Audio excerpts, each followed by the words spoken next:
আবার আমাদের সমাজের কিছু মানুষের সুদখোর গুলারে ধরে মসজিদের সভাপতিও বানায়, আছে না? দেখবেন আমাদের সমাজের অনেক মানুষ দেখবেন সুদখোর আর ঘুষখোর গুলারে ধরে এলাকার সর্দার মাতাব্বর বানায়, আছে না? অভাব নাই, আছে না? আমার জোর হইতো চিন্তা করে হুজুর কান লেগে কমো ঠিক গেলে কার তো সুদখোরতে নিজে ওটা হালত ন লাগে কথা কয় নাকি লেগা।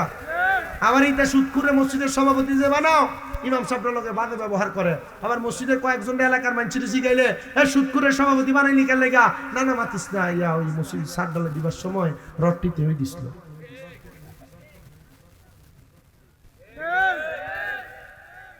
এই ঘুষখোররা মসজিদের সেক্রেটারি বানাইনি কি লেগা, হ্যাঁ মসজিদের ট্রাস্টি দিছে বেড়া, মাতিস না, বাদ দে, কদিন পরে এমনি যাবে। আচ্ছা মসজিদের টাইস আর মসজিদের রড আর সিমেন্ট দিলে বুঝি সুদখোরের সভাপতি বানানো যাবে? ওয়াজিব হয়ে যায়। নবী যদি আপনার জন্য আমার জন্য সুপারিশ করে আমাদেরকে কেউ জাহান্নামে ফেলতে পারবে না। আমার নবীর সুপারিশের বিনিময়ে আল্লাহ তাআলা আমাদেরকে জান্নাত প্রদান করবে। এ মুসলমান, দুনিয়ার বাড়ি বানাইলা, গাড়ি বানাইলা, সম্পদ বানাইলা, কোনো কিছুই তো তোমার কবরে যাবে না।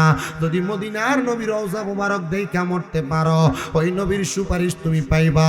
আল্লাহর নবী তিরমিজি শরীফের হাদিস শরীফের মধ্যে জানান করে দেয়, নবী বলেন উম্মত আমার, যেই ব্যক্তি আমি নবীর রওজা জিয়ারত করলো সে যেন জীবিত অবস্থায় আমি নবীর সাথে সাক্ষাৎ করলো। মায়ার নবী গো, আপনার কথা বুঝতে পারলাম, আমরা তো আপনি নবীর দিদার চাই, আমরা তো আপনি নবীর সাক্ষাৎ চাই, আপনি নবী আমাদেরকে দেখা দেন না।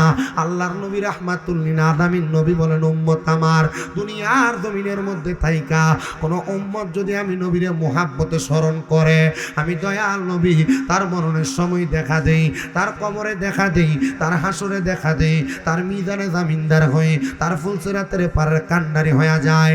মায়ার নবী গো, ঠিক আছে গো নবী, আমাদের কাছে তো সম্পদ নাই, আমাদের কাছে তো টাকা নাই, আমরা যেটা দিয়া মক্কা মদিনায় যাইব।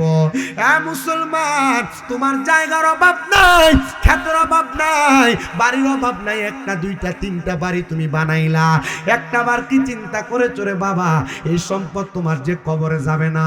তোমার এলাকার মসজিদের ভিতরে এক ওয়াক্ত নামাজ পড়লে এক ওয়াক্তের সওয়াব পাও, কিন্তু মদিনাতুল মুনাওয়ারার এত দাম।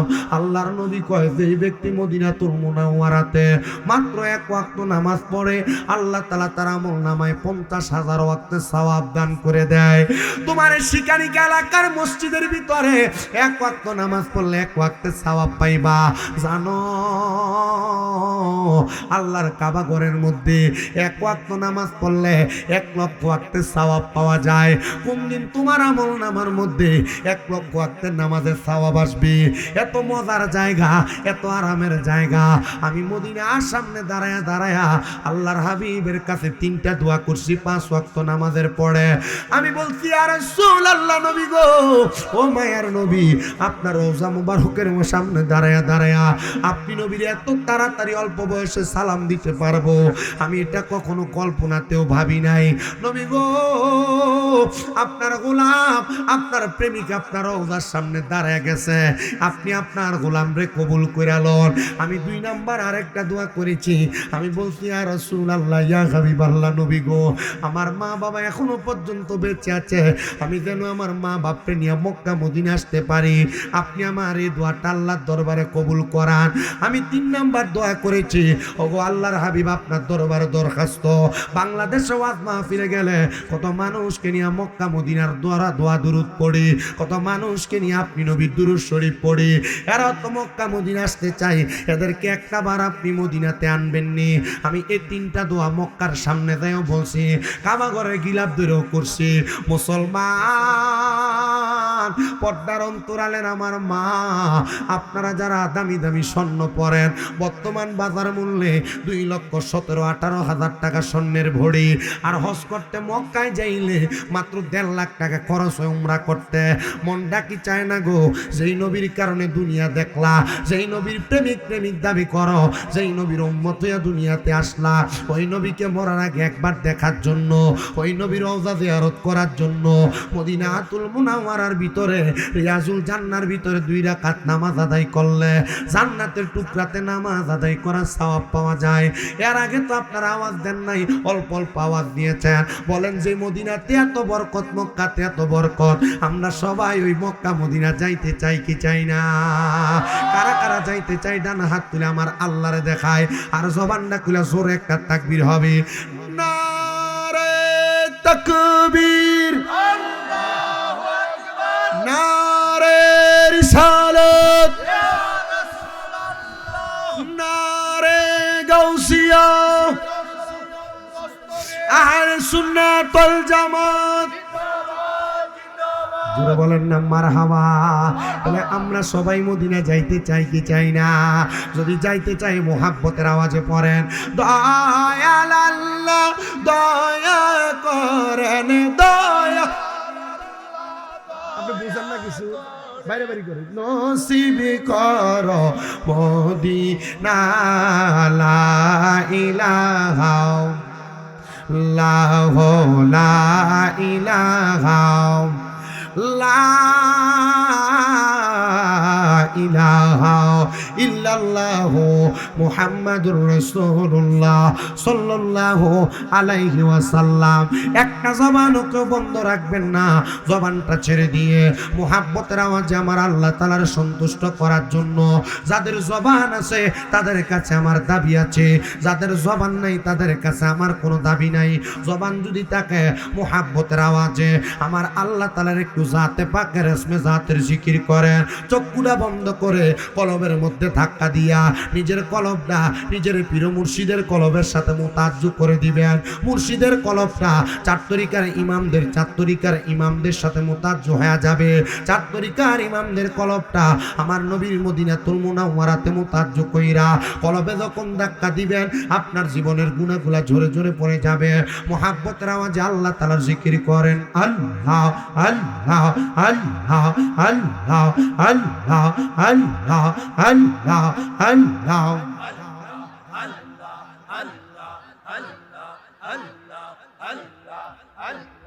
আল্লাহ আল্লাহ আল্লাহ আল্লাহ। দয়াল নবী তুমি গুণময়ী মাশাআল্লাহ, আল্লাহ আল্লাহ। দয়াল নবী তুমি গুণময়ী মারহাবা।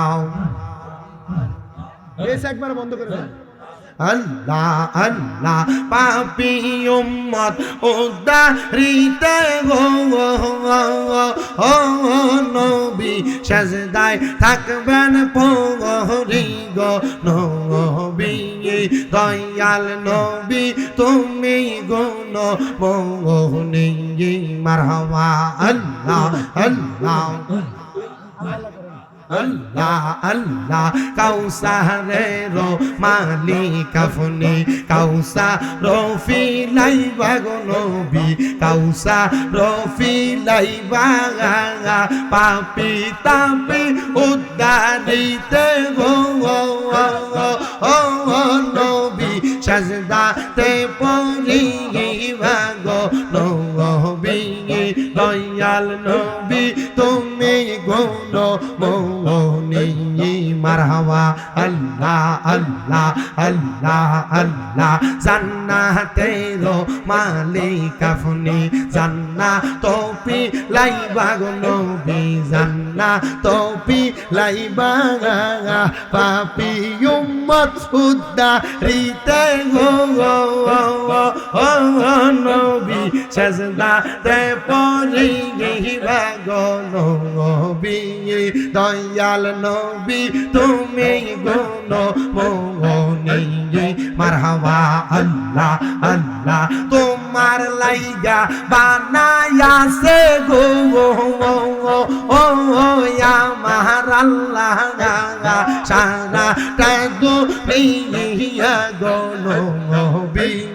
দয়াল নবী তুমি গুণ মননি মাশাআল্লাহ আল্লাহ আল্লাহ আল্লাহ আল্লাহ জবানটা কইলা আল্লাহ আল্লাহ আল্লাহ আল্লাহ আল্লাহ মুর্শিদ বিনে খোদা তো মিলে না জগৎবাসীরা মুর্শিদ বিনে খোদা তো মিলে না মারহাবা আল্লাহ আল্লাহ আল্লাহ ডাকে স্মরণ নাই আল্লাহ আল্লাহ মুর্শিদ বিনে খোদা তো মিলে না জগৎবাসীরা মুর্শিদ বিনে খোদা তো মিলে না মারহাবা আল্লাহ আল্লাহ যদি হয় তোর মনের টাঙান দর মুর্শিদ বাবা জাগান আল্লাহ রাসূল সর্বদাই যায় থাঙ্গাই মারহাবা আল্লাহ আল্লাহ যদি হয় তোর মনের টাঙান দর মুর্শিদ বাবা জাগান আল্লাহ রাসূল সর্বদাই যায় থাঙ্গাই মারহাবা আল্লাহ আল্লাহ মুর্শিদ পাইলে রাসূল পাবি রাসূল পাইলে খোদা পাইবি সেই কথাটা মুসনবীর বর্ণনা জগৎবাসীরা মুর্শিদ বিনে খোদা তো মিলে না আমার বন্দে আলী বিনে খোদা তো মিলে না জগৎবাসীরা মুর্শিদ বিনে খোদা তো মিলে না মারহাবা আল্লাহ আল্লাহ আল্লাহ আল্লাহ নূর নবীজির তিনটি সূরত শোনো হে নবীজির উম্মত প্রমাণ করে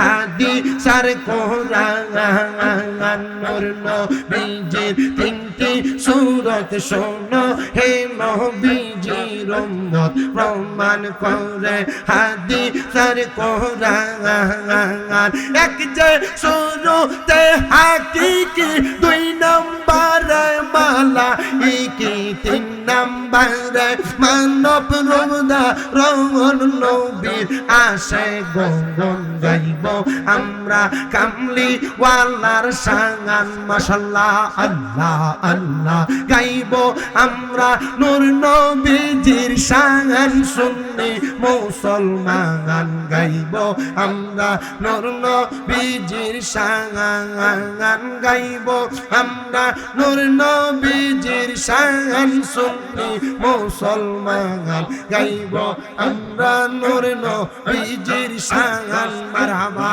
আল্লাহ আল্লাহ আল্লাহ আল্লাহ আল্লাহ আল্লাহ আল্লাহ আল্লাহ মুর্শিদ চরণ অমূল্য দন ঘোষণা করে আনে মুর্শিদ চরণ অমূল্য দন ঘোষণা করে আনে আমার জীবন বিলাইয়া দিতাম গো মামা মুর্শিদের চরণে মাশাআল্লাহ আল্লাহ আল্লাহ আমার জীবন বিলাইয়া দিতাম গো আমার মুর্শিদের চরণে মাশাআল্লাহ আল্লাহ আল্লাহ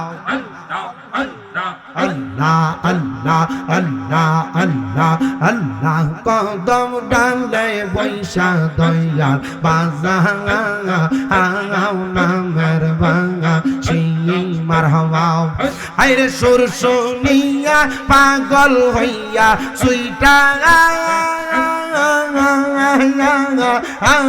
সুইটা আসে বাগানো আমার মুর্শিদ দহিয়া তোমারে দেখিবা আর মনে নয় মারহাবা আল্লাহ আল্লাহ তোমারে না দেখলে আমার ঘরে রই না মনরিয়ে তুই আমার জীবন রে মুর্শিদ তুই আমার জীবন মাশাআল্লাহ আল্লাহ আল্লাহ তুই আমার জীবন রে বাজান তুই আমার জীবন মারহাবা তোমার আমার ভালোবাসা জানে সর্বজনে মারহাবা অন্ধকারের আলো তুমি সাতরা আজারো অনরে তুই আমার জীবন রে মুর্শিদ তুই আমার জীবন মাশাআল্লাহ আল্লাহ আল্লাহ আল্লাহ আল্লাহ আল্লাহ আল্লাহ আল্লাহ আল্লাহ মুশকিল কোশা কেমন দন চিল্লা না রে মন মুশকিল কোশা কেমন দন চিল্লা না রে মন যে নাচে সে পাইয়াছে অমূল্য রতন বহবে আর নাই রে দন মারহাবা আল্লাহ আল্লাহ বহবে আর নাই রে দন বাবে আর নাই রে দন মুশকিল কুশার নাম লই করিয়া দতন বহবে আর নাই রে দন মাশাআল্লাহ আল্লাহ আল্লাহ আল্লাহ নবী মুশকিল কুশা তিনেতে একজন আল্লাহ নবী মুশকিল কুশা তিনেতে একজন হযরত ইমাম হাসান হোসেন দুই ভাই নবীজির রতন ববে আর নাই রে দন মাশাআল্লাহ আল্লাহ আল্লাহ মুশকিল কোশা কেমন দন চিনলাই না রে মন যে চিনাছে সে পাইয়াছে অমূল্য রতন ববে আর নাই রে দন মারহাবা লা ইলাহা ইল্লাল্লাহু মুহাম্মাদুর রাসূলুল্লাহ সাল্লাল্লাহু আলাইহি ওয়াসাল্লাম। সবাই গভীর রজনীতে মুনাজাত করেন আল্লাহুম্মা আমিন আল্লাহুম্মা আমিন। আলহামদুলিল্লাহি রাব্বিল আলামিন আসসালাতু ওয়াসসালামু আলা রাসূলিল কারীম রব্বানা যালামনা আনফুসানা ওয়া ইল্লাম তাগফির লানা ওয়া তারহামনা লানাকুনান্না মিনাল খাসিরিন। ইয়া ইলাহি রহম ফরমা মুস্তাফা কি ওয়াস্তে খুলে দে দর ওয়াজাই রহমত গাদা কি ওয়াস্তে रहमतुल लिल आलमीन खत में रसूल जाने जहां अहमद हामिद मुहम्मद मुस्तफा की वास्ते मबूदो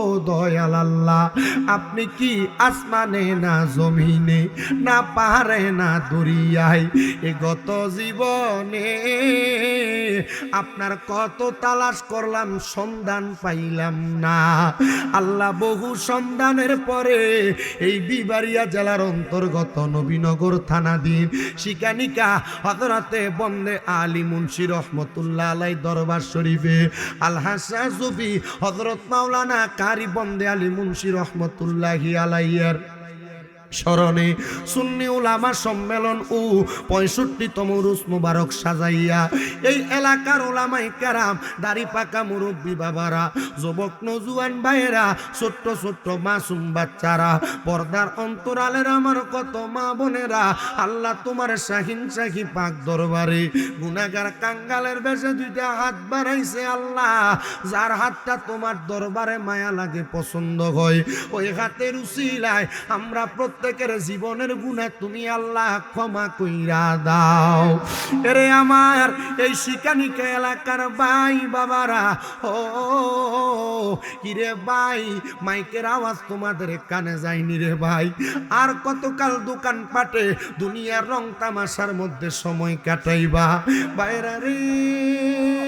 এই দুনিয়ার রং তামাশা একদিন থাকবে না। আমার আল্লাহ তাআলা যেই দিন তোমার কাছে মালাকুল মউত আজরাইল পাঠিয়ে দিবে, ওই কঠিন মুসিবতটা যখন চলে আসবে, মা সন্তানকে চিনবে না, সন্তান বাবারে চিনবে না।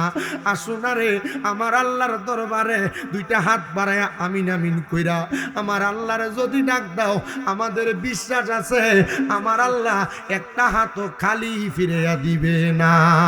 এরে আমার আমার এই শিকানিকে এবং আশেপাশে এলাকার মা বোনেরা গো, কি গো মা, মাইকের আওয়াজ তোমাদের কানে যায়নি গো মা, মুনাজাত হইতেছে গো মা, তাড়াতাড়ি তোমার ঘরের একটা কন্যারে নামাজের মুসল্লাটা বিছাইয়া আল্লাহর দরবারে ওযু বানাইয়া আমিন আমিন কইরা আমি অদম গুনাহগার স্বামী হোসেন রাজার সঙ্গী দাও না দুইটা হাত বাড়ে গো মা, আমাদের বিশ্বাস আছে গো আমার আল্লাহ একটা হাতও খালি ফিরিয়া দিবে না।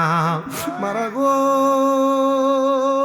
তোমরা তো এই এলাকার নাই না গো মা, একদিন আসছিলা লাল রঙের বেনারসি শাড়ি পইরা, আর একদিন চলে যাইবা সাদা মার্কিন কাপড় পরিয়া। তোমরার মতো কত মা বোনেরা জানি গো অন্ধকার কবরে মুর্দাল্লা শুয়া শুয়া রইছে, আজকের মুনাজাত তার আর নসিব হইছে না। জানি না রে আল্লাহ আমার কোন ভাই বাবা মা বোনের জন্য জানি গো আজকের মুনাজাত জীবনের শেষ মুনাজাত করে হাত বাড়াইছে, জানি না রে আল্লাহ কোন ভাই বাবা মা বোনের জন্য জানি এই এলাকার গুরুস্থানের মাটি ডালা ফালাফি করতেছে, জানি না রে আল্লাহ কোন ভাই বাবা মা বোনের জন্য জানি এলাকার কাপড়ের দোকানে কাপড়গুলা কাইটা রেডি করে রাখছে, জানি না রে আল্লাহ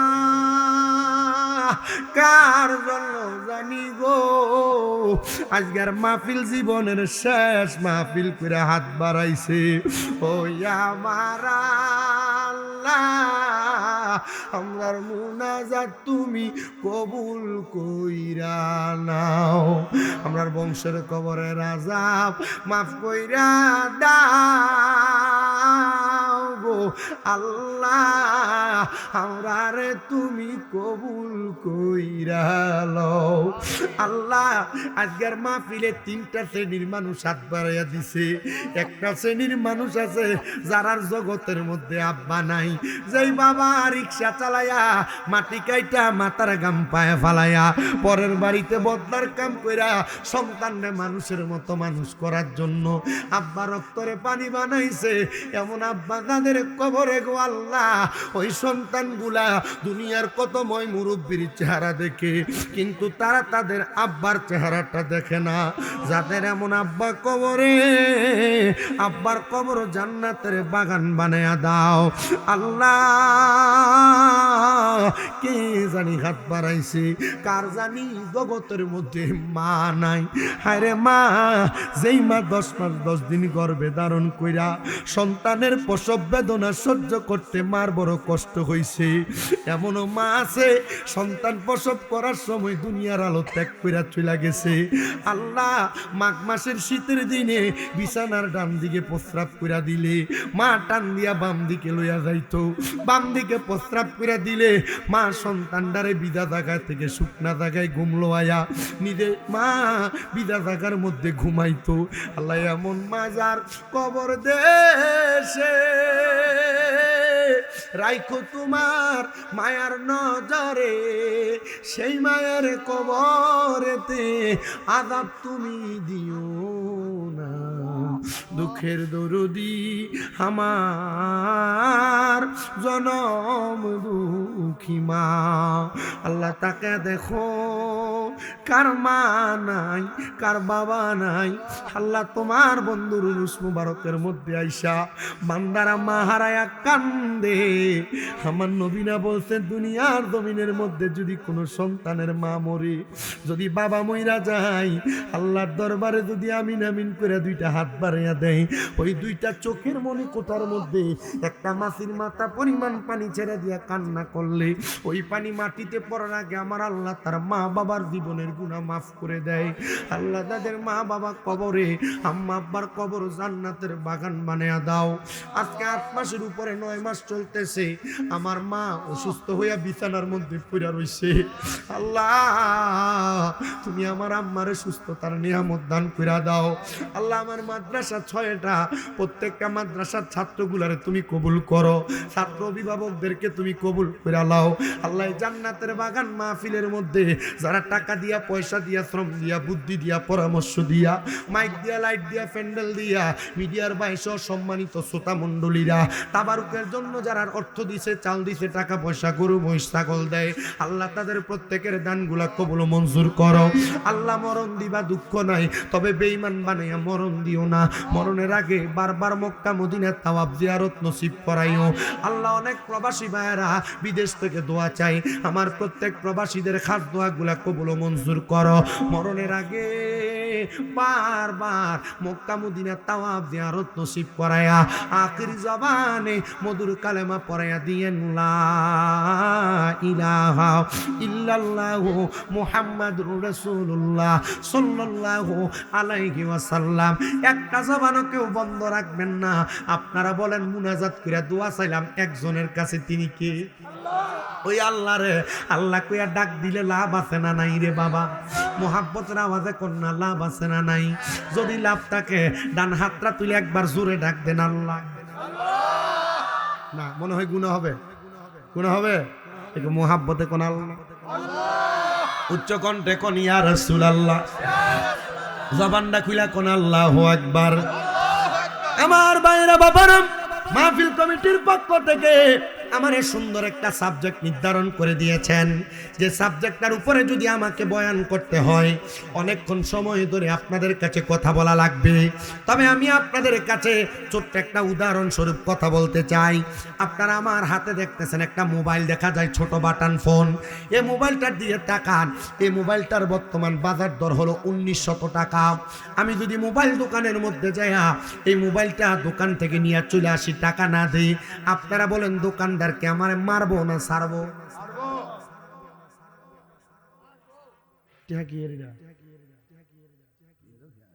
হাদিয়ে দিছে, আরে এটা দিয়ে খেলাও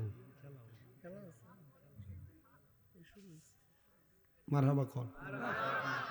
একটা কথা বলি আপনাদেরকে, আপনাদের লাগে ধান লাগায় না? ধান লাগাইতেছে না? লাগানোর এক সপ্তাহ পরে দেখবেন কিছু ধান এই রোদ ফোরার কারণে মাঝখানে দিয়ে মরে যাবে। এরপরে মাঝখান দিয়ে আপনারা আবার লাগাই দেন না? কি কম গড়া দেন না? আপনার একটু কষ্ট করে, যে আমি একবার দুরূদ শরীফ পড়ে মুয়াজ্জা শুরু করার আগে গড়া দিয়ে একটু সামনের দিকে আইবেন। একজন বসে থাকেন, একটু কষ্ট করে গড়া দিয়ে সামনের দিকে আসেন, মহাব্বতে দুরূদ শরীফ পড়েন। আল্লাহুম্মা সাল্লি আসেন মুহাম্মাদ ওয়ালা দেনা মুহাম্মাদ ওয়ালা।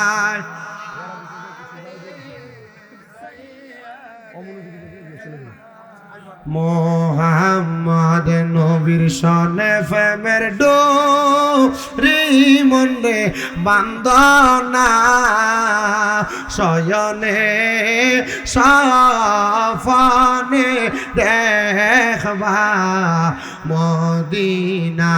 আল্লাহুম্মা সব বন্ধ করে ডাইরেক্ট সাউন্ড দেন না, তত ভালো। ওয়ালা আলে না মুহাম্মদ ওয়ালা।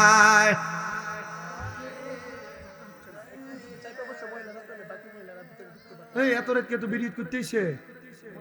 আপনাকে চাপ দিয়ে বসেন আর দুরূদ শরীফ পড়েন। একজন মহিলা আরেকজন মহিলার বসার জায়গা করে দেন, ইনশাল্লাহ আল্লাহর বলি হযরতে মাওলানা কারি বন্দে আলী মুন্সির উসিলায় আল্লাহ আপনারা জান্নাতে জায়গা করে দিবে। একটু মুহাব্বতে দুরূদ শরীফ পড়েন আর আগান, সামনের দিকে আগান আসতে দিলে। আল্লাহুম্মা সাল্লি মুহাম্মাদ ওয়ালা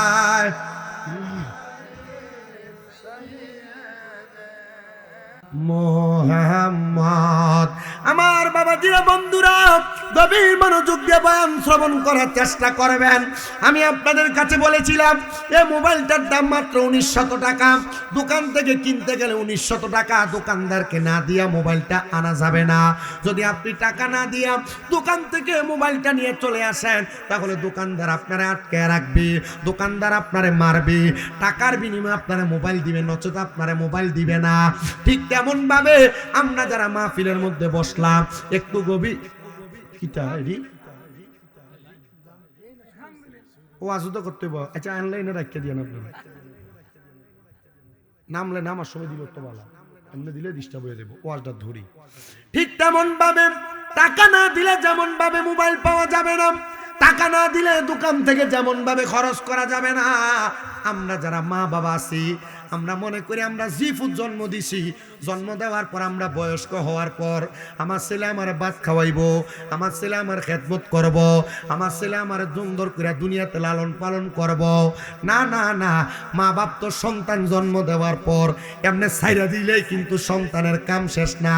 সব জায়গার ভিতরে মা বাবার হকের উপরে কথা বলা হয়, মা বাবার উপরে সন্তানের হকটা কি সে হকের উপরে কথা বলা হয়। কিন্তু দুনিয়ার সমাজের মধ্যে সন্তানদের যে মা বাবা জন্ম দেয়, এই জন্ম দেওয়ার পর সন্তানের উপর মা বাবার কি হক, সে হকের ব্যাপারে কেউ কথা বলে না।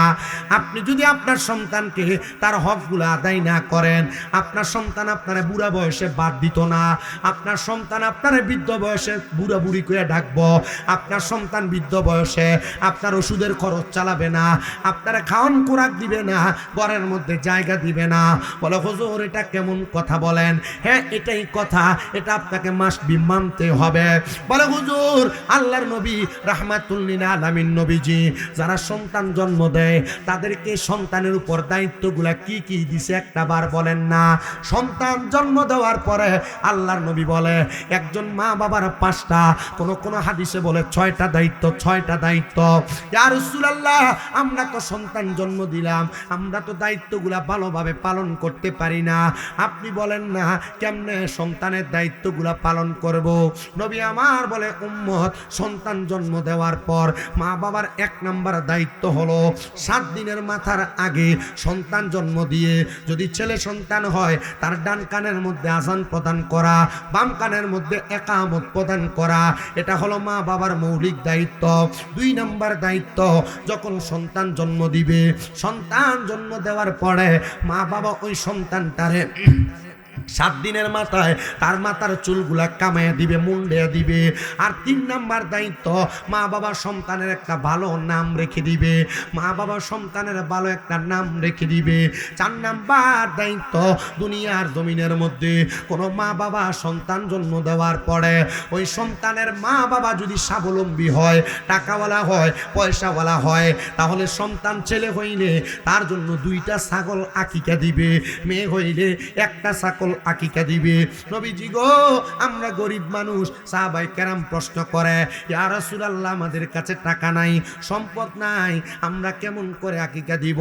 আমার নবীজি ফিকহার মাসলার মাধ্যমে ইবনে আব্বাস রাদিয়াল্লাহু তাআলা আনহুর হাদিস দিয়া জানায়া দেয় যদি কোনো মা বাবা সম্পদের মালিক না হয় তাহলে মা বাবা অপেক্ষা করবে, তাদের কাছে যখন টাকা আসবে, সম্পদ আসবে, তারা যেন তাদের সন্তানের হকগুলো আদায় করে দেয়, মানে সন্তানের পক্ষ থেকে আকিকা দিয়া দেয়। ইয়া রাসূলুল্লাহ 1টা ছাগল, 2টা ছাগল মেয়েদের ছেলেদের পক্ষ থেকে, 1টা ছাগল মেয়েদের পক্ষ থেকে যদি আকিকা দেওয়া হয় তাহলে আপনার উম্মতের লাভটা কি হবে? নবী আমার বলে 1 নাম্বার লাভ হলো ওই উম্মতের জীবনে যদি দুনিয়ার জমিনে জন্মগ্রহণ করার পর কোনো রোগ থাকে, কোনো মুসিবত থাকে, আমার আল্লাহ তাআলার বান্দার নামে আল্লাহর ওয়াস্তে আকিকা দেওয়ার কারণে ওই রক্ত প্রবাহিত করার সাথে সাথে, রজম করার সাথে সাথে ওই বান্দা তার রোগ বালা মুসিবতগুলা মাফ হয়ে যায়। মা বাবা আকিকা দেয় না, দেখবেন সপ্তাহে সপ্তাহে 2 বার ডাক্তারের কাছে নিয়ে যায়, 2 দিন পরে ডাক্তারের কাছে নিয়ে যায়, নেবুলাইজার লাগায়, আবার নিয়ে যায় ডাক্তারের কাছে, কত রং বেরঙের নতুন নতুন রোগের নাম বের হয়। এ মা বাবারা আপনাদের কাছে আমার করজোরে আবদার, সন্তান জন্ম দেওয়ার 7 দিনের মাথায় আকিকাটা করবেন, নাম রাখবেন, আকিকা করবেন, নাম রাখবেন, মাথার চুল কামিয়ে দিবেন, কানের মধ্যে আযান প্রদান করবেন, আর 5 নাম্বার দায়িত্ব আল্লাহর নবী বলেন উম্মত ওই সন্তান মা বাবা সন্তান জন্ম দেওয়ার পর ওই মা বাবা সন্তানটারে আল্লাহ তাআলার কোরআন শিক্ষা দিবে। নবীনগরের শিকানিকার বাবারা, হযরতে মাওলানা কারি বন্দে আলী মুন্সি রহমাতুল্লাহ আলাইহি দুনিয়ার জমিনে এত সুন্দর জান্নাতের বাগান যে সাজিয়ে দিয়ে গেলেন, এই জান্নাতের বাগান মাহফিলের মধ্যে বৈশা আজকে আমার ওয়াজ থেকে এইটাই শিক্ষা নিয়ে যান। আপনার সন্তান জন্ম দেওয়ার পর আপনি 5টা দায়িত্ব পালন করেছেন কিনা, যদি করে থাকেন আপনি ভাগ্যবান, না করে থাকলে তাড়াতাড়ি আদায় করে দিবেন, দেখবেন আপনার আমলনামার মধ্যে সওয়াব হবে, সন্তান কাদের হবে। কিন্তু আমরা তো সন্তানকে কাদের বানানোর কোনো চেষ্টা করি না। যুবক ভাই, মুরব্বী বাবা, পর্দার অন্তরালের আমার মা বোনেরা, তাহলে 5 নাম্বার দায়িত্ব মা বাবা সন্তানকে কোরআন শিক্ষা দিবে। আপনি সকালবেলা 6টা 7টা বাজতে সন্তানের কাদের মধ্যে 2-3 কেজি ওজনের একটা ব্যাগ দিয়া কয়েকটা বই দিয়া সন্তানটারে আপনি কিন্ডার গার্ডেনে পাঠিয়ে দেন। কিন্ডার গার্ডেনে আপনি বেতন দেন 350, 400, 500 টাকা। আবার ইংরেজি টিচারের বেতন দেন 1000 টাকা, গণিত টিচারের বেতন দেন 1000 টাকা। আর মক্তবের চান্দা 50 টাকার জন্য 3 বার 4 বার যাওয়া লাগে। আবার যদি 3 বার 1 বারের বেশি 2 বার যায়, উত্তরও দিয়া দেয় নিয়ে একটা হালুয়া বাইজ্ঞা যাবো নাকি। আপনারা বলে এমন পাপী মুসলমান সমাজের মধ্যে আছে না? নাই আছে না? আমারে বয়ের একটা গলাটারে ফোটাইলিস 9:30 আসছি আমি এখানে।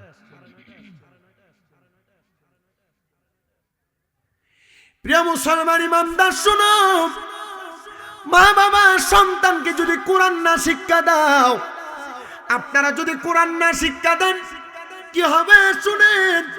আল্লাহর নবী বলেন উম্মত শুনো, আবু দাউদ শরীফের মধ্যে হাদিস, নবী আমার জানিয়ে দে উম্মত, কোন মা বাবা সন্তানকে কোরআন না শিক্ষা দেওয়ার কারণে ওই সন্তানটা কাল ময়দানে মাশরে ফুলসিরাতের কিনারার মধ্যে যখন আটকা পড়ে যাবে, সন্তানকে বলা হবে তুমি তোমার জবান দ্বারা আল্লাহ তাআলার কোরআন তেলাওয়াত করো।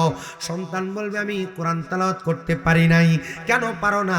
সন্তান তখন তার নিজের কথা বলবে না, সন্তান বলবে আমার আব্বা আমারে কোরআন শিখায় নাই, আমার মা আমারে কোরআন শিখায় নাই। ডাক দিয়ে বলবে রে ফেরেশতার দল, যাও যাও যাও, এই সন্তানের মারে ডাক দাও, এই সন্তানের বাবারে ডাক দাও। সন্তানের মা বাবারে ডাক দিয়া না হবে, সন্তানের মা বাপরে ডাক দিয়াই না, বলা হবে তোমরা কেন সন্তানকে কোরআন শিখাও নাই। মা বাবা বলবে আমি আমার সংসারের ব্যস্ততায়, বাবা বলবে আমি আমার খাবার রিজিক জোগাড় দিতে যাইয়া আমার সন্তানকে আমি কোরআন শিখাই নাই। ইংলিশ মিডিয়ামে পড়াইছি, স্কুল কলেজে ইউনিভার্সিটিতে পড়াইছি, আমার সন্তানটারে আমি ভালো করে কোরআন শিখাইতে পারি নাই। আরে আমরা কি স্কুল কলেজের মধ্যে পড়ি নাই? আপনাদের দোয়ার বরকতে মাদ্রাসায় কামেল করার সাথে সাথে কুমিল্লা ইউনিভার্সিটি থেকে বাংলায় অনার্স কমপ্লিট করেছি আমি গুনাহগারে। কিন্তু জানেন রে বাবা, আমি এই কোরআনটা আমার নিজের ইচ্ছায় শিখা লাগে নাই, আমার মা বাবার ইচ্ছা ছিল আমার কোরআন শিখাবে, আমার নানা নানির ইচ্ছা ছিল কোরআন শিখাবে, আমার দাদুর ইচ্ছা ছিল আমার কোরআন শিখাবে।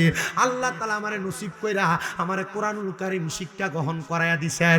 এ মুসলমান শোনো গো, আপনারা যদি কোরআন না শিখান তখন সন্তানের মাকে সন্তানের বাবাকে ডাক দেওয়া হবে, সন্তানের মা বাবারে ডান হাত আর বাম হাত গুলাকে ফুলসিরাতের এই পারে দেওয়া হবে, পা গুলাকে ওই পারে দেওয়া হবে, আর বলা হবে এ সন্তান তুমি তো ফুলসিরাত একমাত্র কোরআন না তেলাওয়াত জানার কারণে পার হইতে পারবা না, যাও যাও যাও তুমি তোমার বাপের বুকটার মধ্যে পাড়া দিয়া ফুলসিরাতরা পার হও, বাপের বুকটার মধ্যে পাড়া দিয়া ফুলসিরাতরা পার হও। আপনি যদি আপনার সন্তানকে কোরআন না শিখান, আপনার সন্তান আপনার গায়ের মধ্যে দুনিয়াতে একবার পাও লাগলে 2-3 বার 4 বার ধরে সালাম করে। আল্লাহর নবী কই উম্মত ওই সময় সন্তান তার বুকের মধ্যে পাড়া দিয়া, বাবার বুকে পাড়া দিয়া ফুলসিরাত পার হবে।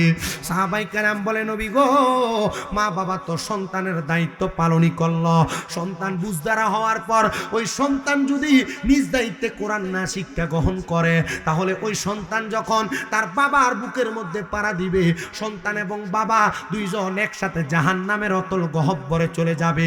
মুসলমান শোনো, পর্দার অন্তরালের মা শোনো, সন্তানের উপরে দায়িত্বগুলা তোমরা পালন করবা। যে 5টা দায়িত্ব বলছি, হযরত আনাস ইবনে মালিক রাদিয়াল্লাহু তাআলা আনহু তিরমিজি শরীফের একটা হাদিস শরীফের মধ্যে বলেন, আমার নবী বলে এই 5টা দায়িত্বের পাশাপাশি আরেকটা দায়িত্ব আছে, আরেকটা দায়িত্ব।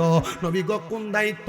আমার নবী কয়, সন্তানের বয়স যখন তোমাদের 5 বছর 7 বছর হয়ে যায়, তোমরা 5 থেকে 7 বছর পর্যন্ত সন্তানকে নামাজের কথা বলো, নামাজের কথা বলো, নামাজের কথা বলো। যখন সন্তানের বয়স 7 থেকে 10 বছর উপনীত হয়ে যাবে, তখন তোমরা তোমাদের সন্তানকে নামাজের জন্য প্রহার করো। এখন মা বাপরা সন্তানকে নামাজের কথা বলবে কেমনে? বাপ নামাজ পড়ে না, মা নামাজ পড়ে না, সকাল 9টা 8টা পর্যন্ত মা বাপ নাক টেনে ঘুমায়, সন্তানও ঘুমায়। হে মা, হে বাবা, আপনাদের সবার কাছে আপনাদের ঘরে বরকত হয় না, কামাই রুজি হয় না, টাকা পয়সা ইনকাম হয় না, রোগ বালা মুসিবত ছাড়ে না। আরে যাবে কেমনে, ছাড়বে কেমনে? আপনারা তো আল্লাহ তাআলার কোরআনই ভালো করে পড়েন না। আপনারা বলেন কোরআন শিখার দরকার আছে না নাই? আরে একটি ছেলে আলেম হলে পড়বে কোরআন মৃত্যুকালে। বলেন একটি ছেলে আলেম পড়বে কোরআন মৃত্যুকালে। হায়রে দূর হবে বিয়াদবে শয়তানে থাকবে রে ঈমান, দূর হবে বিয়াদবে শয়তান থাকবে রে ঈমান। জান কবজের সময় তোমার হইবে রে আসান। বলেন জান কবজের সময় তোমার হইবে রে আসান। কোরআন শিখাও ছেলে মেয়েকে ওহে মুসলমান, কোরআন শিখাও ছেলে মেয়েকে ওহে মুসলমান। জান কবজের সময় তোমার। ওরে একটি মেয়ে আলেম হলে আরে পড়বে কোরআন মৃত্যুকালে। বলো একটি মেয়ে আলেম হলে আরে পড়বে কোরআন মৃত্যুকালে। আরে দূর হবে বিয়াদবে শয়তানে থাকবে রে ঈমান, দূর হবে বিয়াদবে শয়তান থাকবে রে ঈমান। জানে কবজের সময় তোমার নে বলেন জানে কবজের সময় তোমার হইবে রে আসান। প্রিয় মুসলমান, আপনাদের সবার কাছে আপনারা আপনাদের সন্তানদের এই দায়িত্বগুলো পালন করবেন। যদি করতে পারেন, আপনার সন্তান আপনার বিদ্যা বয়সে কাজে লাগবে।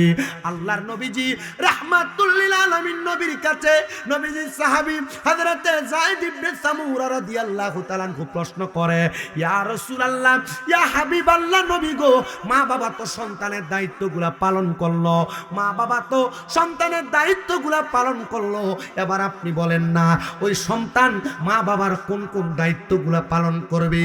নবী আমার বলেন, এক নাম্বার ওয়াবুদুল্লাহ ওয়ালা তুশরিকু বিহি শাইআও ওয়া বিল ওয়ালিদাইনি ইহসানা। আল্লাহর ইবাদত করবে, আল্লাহর সঙ্গে কোনো কিছুর মধ্যে শিরিক করবে না।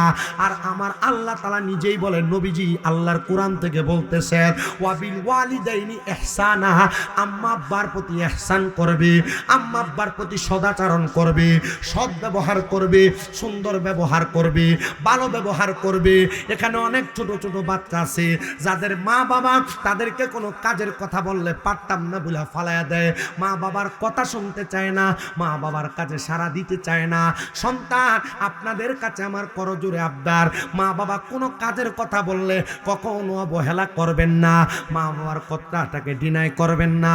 মনে রাখবেন, এই কথাটাকে অবহেলা করার কারণে আপনার জীবন বরবাদ, আপনার সম্পদ বরবাদ, আপনার জিন্দেগি বরবাদ। এবার আপনারা বলেন, আম্মা আব্বার আদেশ আমাদেরকে মানার দরকার আছে না নাই? প্রিয় মুসলমানেরা, নবী আমার হযরত আবু সাঈদ খুদরি রাদিয়াল্লাহু তাআলা আনহুর হাদিসে মুবারাকা দিয়া জানায়া দেয়, নবী বলেন, উম্মত 2 নাম্বার, আম্মা আব্বা বৃদ্ধ হয়ে গেলে আম্মা আব্বার ভরণ পোষণ মানে খানা দানার ব্যবস্থা করবে। নবী আমার শিখিয়ে দেয় 3 নাম্বার, যখন আম্মা আব্বা দুনিয়ার জমিনে বৃদ্ধ হয়ে যাবে, অসুস্থ হয়ে গেলে আম্মা আব্বার সেবা যত্নের মধ্যে লিপ্ত থাকবে। 4 নাম্বার, আম্মা আব্বা যদি ইন্তেকাল করে, আম্মা আব্বার জন্য কাফন এবং দাফনের ব্যবস্থা করবে। ইয়া রাসূলুল্লাহ, বনু সালমা গোত্রের এক লোক নবীর কাছে আগমন করলেন। নবীজি আপনার কাছে জানতে চাই, আপনি বলেন না, হাল বাকিয়া মিন বিররি আবওয়াইয়া শাইউন আবাররুহুমা বিহি বাদা মাউতিহিমা। নবীজি, আমাদের মা বাবা ইন্তেকাল করার পরে আমাদের কোনো দায়িত্ব আছে কিনা? আমার নবী বলে ক্বালা নাআম, হ্যাঁ দায়িত্ব আছে। দেখবেন মৌলভী সাহেবরা নতুন নতুন পাঞ্জাবি টুপি লাগায়া, দাড়ি লাগায়া ফতুয়া দেয় জানাজার পরে দোয়া নাই, মানুষ মরার পরে 4 দিন নাই, মানুষ মরার পরে 40 নাই, মানুষ মরার পরে খাওন নাই, জেফত নাই। আপনারা কোন এমন ফতুয়া দেনওয়ালা বিভ্রান্ত করে মৌলবীয় সমাজে আছে না নাই? আরে বাবা, এরা আপনাদেরকে বিভ্রান্ত করতে চায়, আপনারা কোরআন হাদিস থেকে দূরে নিতে চায়। খোদা কি কসম, আল্লাহর নবী তিরমিজি শরীফের হাদিসে বলেন, নবী আমার মেশকাতুল মাসাবির 121 নম্বর পৃষ্ঠাতে হাদিস বলে, নবী আমার বলে, এ দুনিয়ার মানুষ শুনো, ইযা সাল্লাইতুম আলাল মাইয়িতি ফাখলিসু লাহু দুআ, যখন তোমরা মৃত ব্যক্তির জন্য নামাজ আদায় করবা, ফাখলিসু লাহু দুআ, অতঃপর তার জন্য দোয়া করবা। আর মোল্লা কয়, লাস্টারে কান্দে নিয়ে তাড়াতাড়ি মাটি দাও, যত তাড়াতাড়ি মাটি দিবা তার জন্য তত বালা। নবী কয় দোয়া করো, মোল্লা কয় দোয়া করো না। এবার আপনারা জবাব দেন, মোল্লার কথা মানবেন না নবীর কথা মানবেন? জোরে কবে না? ওরে গায়ের জোড়া বললে কত, নবীর প্রাণে লাগে বেতা, চিরদিন তুই থাকবি না ভুবনে, বলেন চিরদিন তুই বনে নিরঞ্জনে, দিবে তোরে দোজকের আগুনে, বলেন দিবে তোরে নিরঞ্জনে, দিবে তোরে দোজকের। তোমার বয়স যখন পড়বে বাটি, সঙ্গী হবে বাঁশের লাঠি, কিছু কিছু কম শুনবি তুই কানে, হাই রে কিছু কিছু কম শুনবি তুই কানে। আরে বল কমিবে হাতে পায়, পেশারে মাথা ঘুরাই, ছোট অক্ষর দেখিবি না নয়নে, বলেন ছোট অক্ষর দেখিবি না নয়নে, নিরঞ্জনে, দিবে তোরে দোজকের আগুনে, বলেন দিবে তোরে গুনে নিরঞ্জনে, দিবে তোরে দোজকের নে, দিবে তোরে দোজকের আগুনে, নিরঞ্জনে, দিবে তোরে দোজকের আগুনে। মুসলমান, ফতুয়াবাজি করতে সাবধান হওয়া লাগবে। জানাজার পরে দোয়া আমাদের কথা না, আমাদের নবী মুহাম্মদ মুস্তাফা আহমদ মুস্তাফা সাল্লাল্লাহু আলাইহি ওয়াসাল্লাম নবীর কথা। এবার আসেন হাদিসে মুবারাকা শুনেন। ইজি জাআ মিন বানি সালামাতা ফাকালা ইয়া রাসূলুল্লাহি, বনু সালমা গোত্রের একজন লোক আমার নবীজির দরবারে আগমন করলেন। নবীর দরবারে আগমন কইরা আমার, আপনারা কি ওয়াজ বুঝতেছেন? আমি যে টানা কথা বলতেছি বুঝতেছেন? আমি ওয়াজ করি অল্প, কিন্তু আমার এই অল্প ওয়াজে অনেক লম্বা সময় আমি বয়ান করি না, অল্প সময় বয়ান করি, টানা আমার পুরো ওয়াজ করে শেষ করি। এই যে 1.5 ঘন্টা 2 ঘন্টা সময় ওয়াজ করা, এটা আমার অভ্যাস হলো। আপনি ইউটিউবে দেখেন আমার ওয়াজগুলো বেশি হইলে 1 ঘন্টা 10 মিনিট, বেশি যদি হয় আমি আর বেশি ওয়াজ করি। আমার ওয়াজের একটা ধারা আছে, আপনি দেখেন এক বিষয় ধরছি, আমার ভাই আমার সাবজেক্টটা দিছে, এক বিষয় ধরছি, এই এক বিষয় শেষ করব, ডাইনে বামে যাওয়ার সুযোগ নেই। আপনার কি বসে একটু শুনবেন? না, কষ্ট হইতেছে কইলে আমি দূর জিকির আজকাল করে গজল গায়ে সময় ফাট করে দেব, ওয়াজ করুন না, অসুবিধা হইব? আপনারা শুনবেন ইনশাল্লাহ। আমার অনেক পরিশ্রম হচ্ছে। আমার গতকালকে আমি 2টা মাহফিল করছি, মাহফিল 2টা কইরা যায় ভাই, আমার কামেল ফেকার পরীক্ষা চলে আজকে সকাল 9, আচ্ছা 2টা মাহফিল কইরা যায় কোন সময় ঘুমাইছি, আর সকাল 9টায় পরীক্ষার হলে কখন গেছি, পরীক্ষার হলে যায় দিনের 1টা পর্যন্ত পরীক্ষা হয়েছে। একটা পরীক্ষা শেষ করে বাড়িতে যায় গোসল করে খাওয়া দাওয়া করে আপনাদের উদ্দেশ্যে রওনা দেওয়া লাগছে। আসার সময় মাদ্রাসা দেখা লাগছে। আপনাদের দোয়ায় তো আমার 6টা মাদ্রাসা। কয়টা? মোল্লারা শুধু বন্ধা বাইন্দা টেহা লয়ে যাও তোমরা থেকে, জিজ্ঞাসা যে টেহা লয়ে যাও, টেহা নেওয়ান ঠিক আছে, মাদ্রাসা কয়টা? যে মোল্লারা যে ফিসাবরা টেহার পয়সা লয়ে যায় কিন্তু মাদ্রাসা করা, এইটা মোল্লারা আর ফিসাবরা টেহা দিও না। কথা কয় না, বুঝছেন তো কথা? ফিসাবের বাড়ি গরু মহিষ লয়ে গেছেন গা, বহুত নিছেন, কিন্তু নেওয়ার পরে উপকার কি হয়েছে? 5 আগস্টের পরে তো 90টা মাজার ভাঙছে। কথা কয় না, কে লেগে ভাঙছে? একবার চিন্তা করেন নাই? যারা মাজার ভাঙতে আসছে এরা কি মাজার বানাইছে? মাজার আপনার টাকা আমার টাকা দিয়ে হয়েছে, 10 টাকা 5 টাকা দিয়ে মাজারে দিয়ে দিচ্ছেন, এই টাকা দিয়ে হয়েছে, মাজার সুন্দর করছে। কিন্তু মাজার সুন্দর করে এটারে দেখাইয়া হিসাবরা গরু লইছে, মহিষ লইছে, ছাগল লইছে, টেহা লইছে, লয়ে নিজের ফ্যাটটারে মুড়া বানাইছে, পকেটটারে বাড়ি করছে, আমি মাজার বিরোধী না, আমি মাজারের সুমা দই না লোক, আমি মাজার ভক্ত লোক। আমি মাজারের কাছে যাইয়া আল্লাহর ওলির উসিলা দিয়া দোয়া করার পরে আল্লাহ আমারে আজকে 9-10 বছর ওয়াজ করায়, হে ফোলা আমি। কিন্তু আমি মাজারের বিরোধিতা করি না, আমি বিরোধিতা করি ওই বন্ড খাদেমডির, যে খাদেমডি মাজারের টেহা দিয়া এরা ফ্যাট মুডা বানাইছে, 2 তলা বিল্ডিং বানাইছে।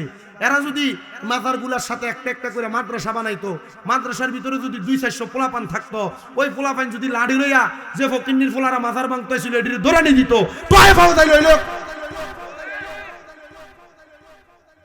কথা কয় না?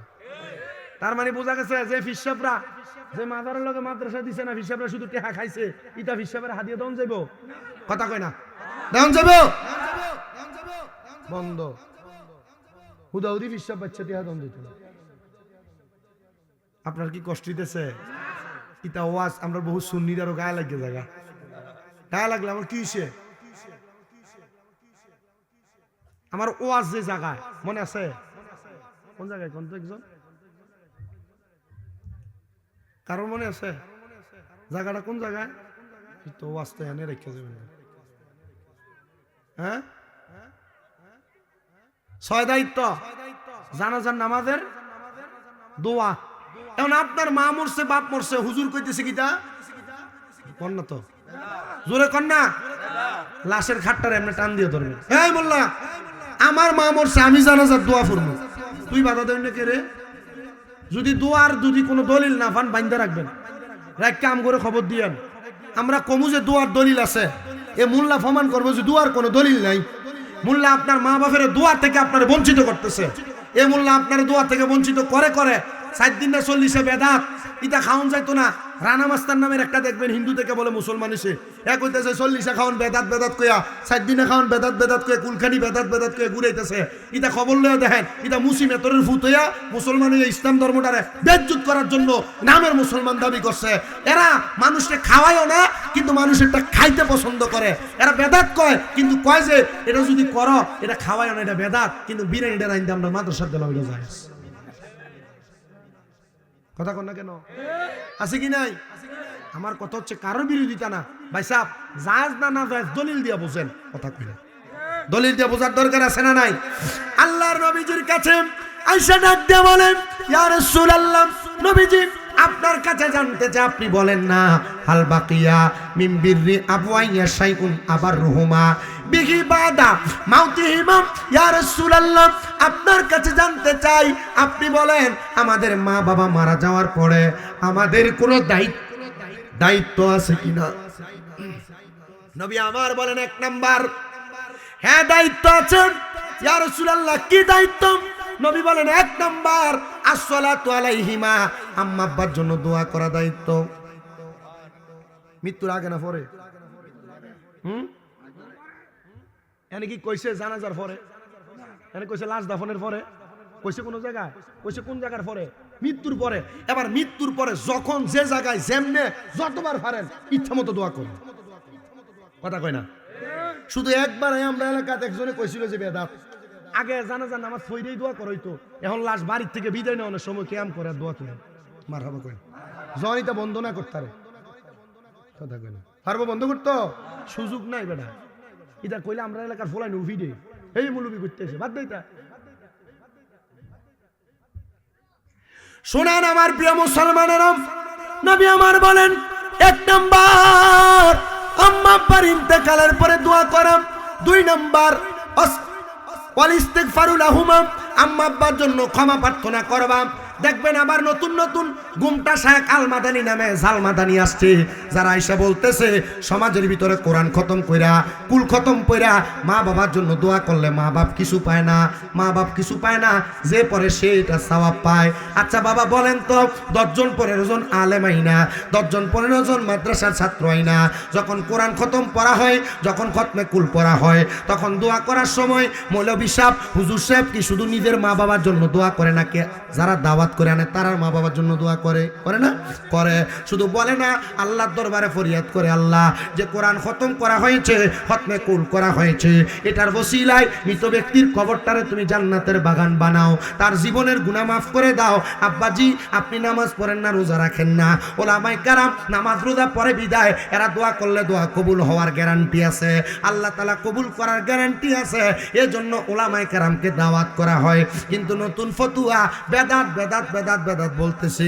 আমাদেরকে বুখারী শরীফের দরজ যখন তুমি লালিয়া দেয়, আমাদের উস্তাদ আল্লামা আব্দুর রাজ্জাক হুজুর উনি আমাদেরকে বলতেছে, আব্বাজি দোয়া তো করা জায়েজ, কিন্তু আমি ওই দিন দেখলাম এর নাম কি মাদানি জানি, দেখলাম আল মাদানি, পরে আমি দেখলাম হের যে হাদিস শরীফ পরে এই হাদিসটা আসলে সহি হাদিস না, এটা জাল হাদিস, পরে বুঝলাম এটা আল মাদানি না, এটা জাল মাদানি। কি মাদানি? জাল মাদানি। জাল বুঝুন তো, এটা ফেল আর কি, এটা ভালো না, এটা কফি মোবাইলের মতো, এটা জাল, এটার ভিতরে কোনো কুস্তা নাই। এমন মৌলবী সাহেব আছে না, ইমান লয়ে ভাগ্য যাবো গা, টেরো পাইতেন না। আল্লাহ নবী তো বলছেন আখির জামানার ভিতরে কিয়ামতের আগে আগুনের গরম কয়লা হাতে রাখা যত কঠিন হবে, ইমান রাখা তত কঠিন হবে। তা আমরার মতো হুজুর মোল্লা মুন্সি দেখলে পাগল হয়ে যাবো না বেটাই, আল্লাহর মতো মোল্লা দেখলে পাগল হয়ে যাবো, মোল্লা বুজ্জা পাগল হয়েও যে মোল্লার ভিতরে ইমান কতটুক, মোল্লার আমলের আখলাকে চরিত্রে ইহসানিয়ত কতটুক আছে, তখন মোল্লার পাগল হয়েও। এক বেডি নোয়াখালী বাড়ি, কোন জায়গা? নোয়াখালী বাড়ি। এ বেডি একটা সুন্দর নাতিন আছে, আপনার কি কষ্ট হইতেছে? আমরা মোল্লারে হুদাহুদি মাছ মুরগা গোস্ত ইটা খাওয়াইয়েন না, মুরগা ডিমটা ফাললে প্রথমটা খাওয়ায়, গাছে ফল হইলে প্রথমটা খাওয়ায়, আছে না এমন? মোহাব্বত করে খাওয়ায়, খাওয়াইতে সাবধান, বুজ্জা বুজ্জা খাওয়াইয়েন, বুজ্জা বুজ্জা খাওয়াইয়েন, বুজ্জা বুজ্জা খাওয়াইয়েন। ওই বেডি চিন্তা করছে যে আরে চলাফেরা করে আমার নাতিনটা এত সুন্দর, কিন্তু নাতিন যে সুন্দর, এলাকার ফোনটা সেঙ্গা ফোলাফেন যা আছে বেডির বাড়ির সাইড দিকে কেলাইগা নাতিন সুন্দর, এটার ফোটান লাগবে।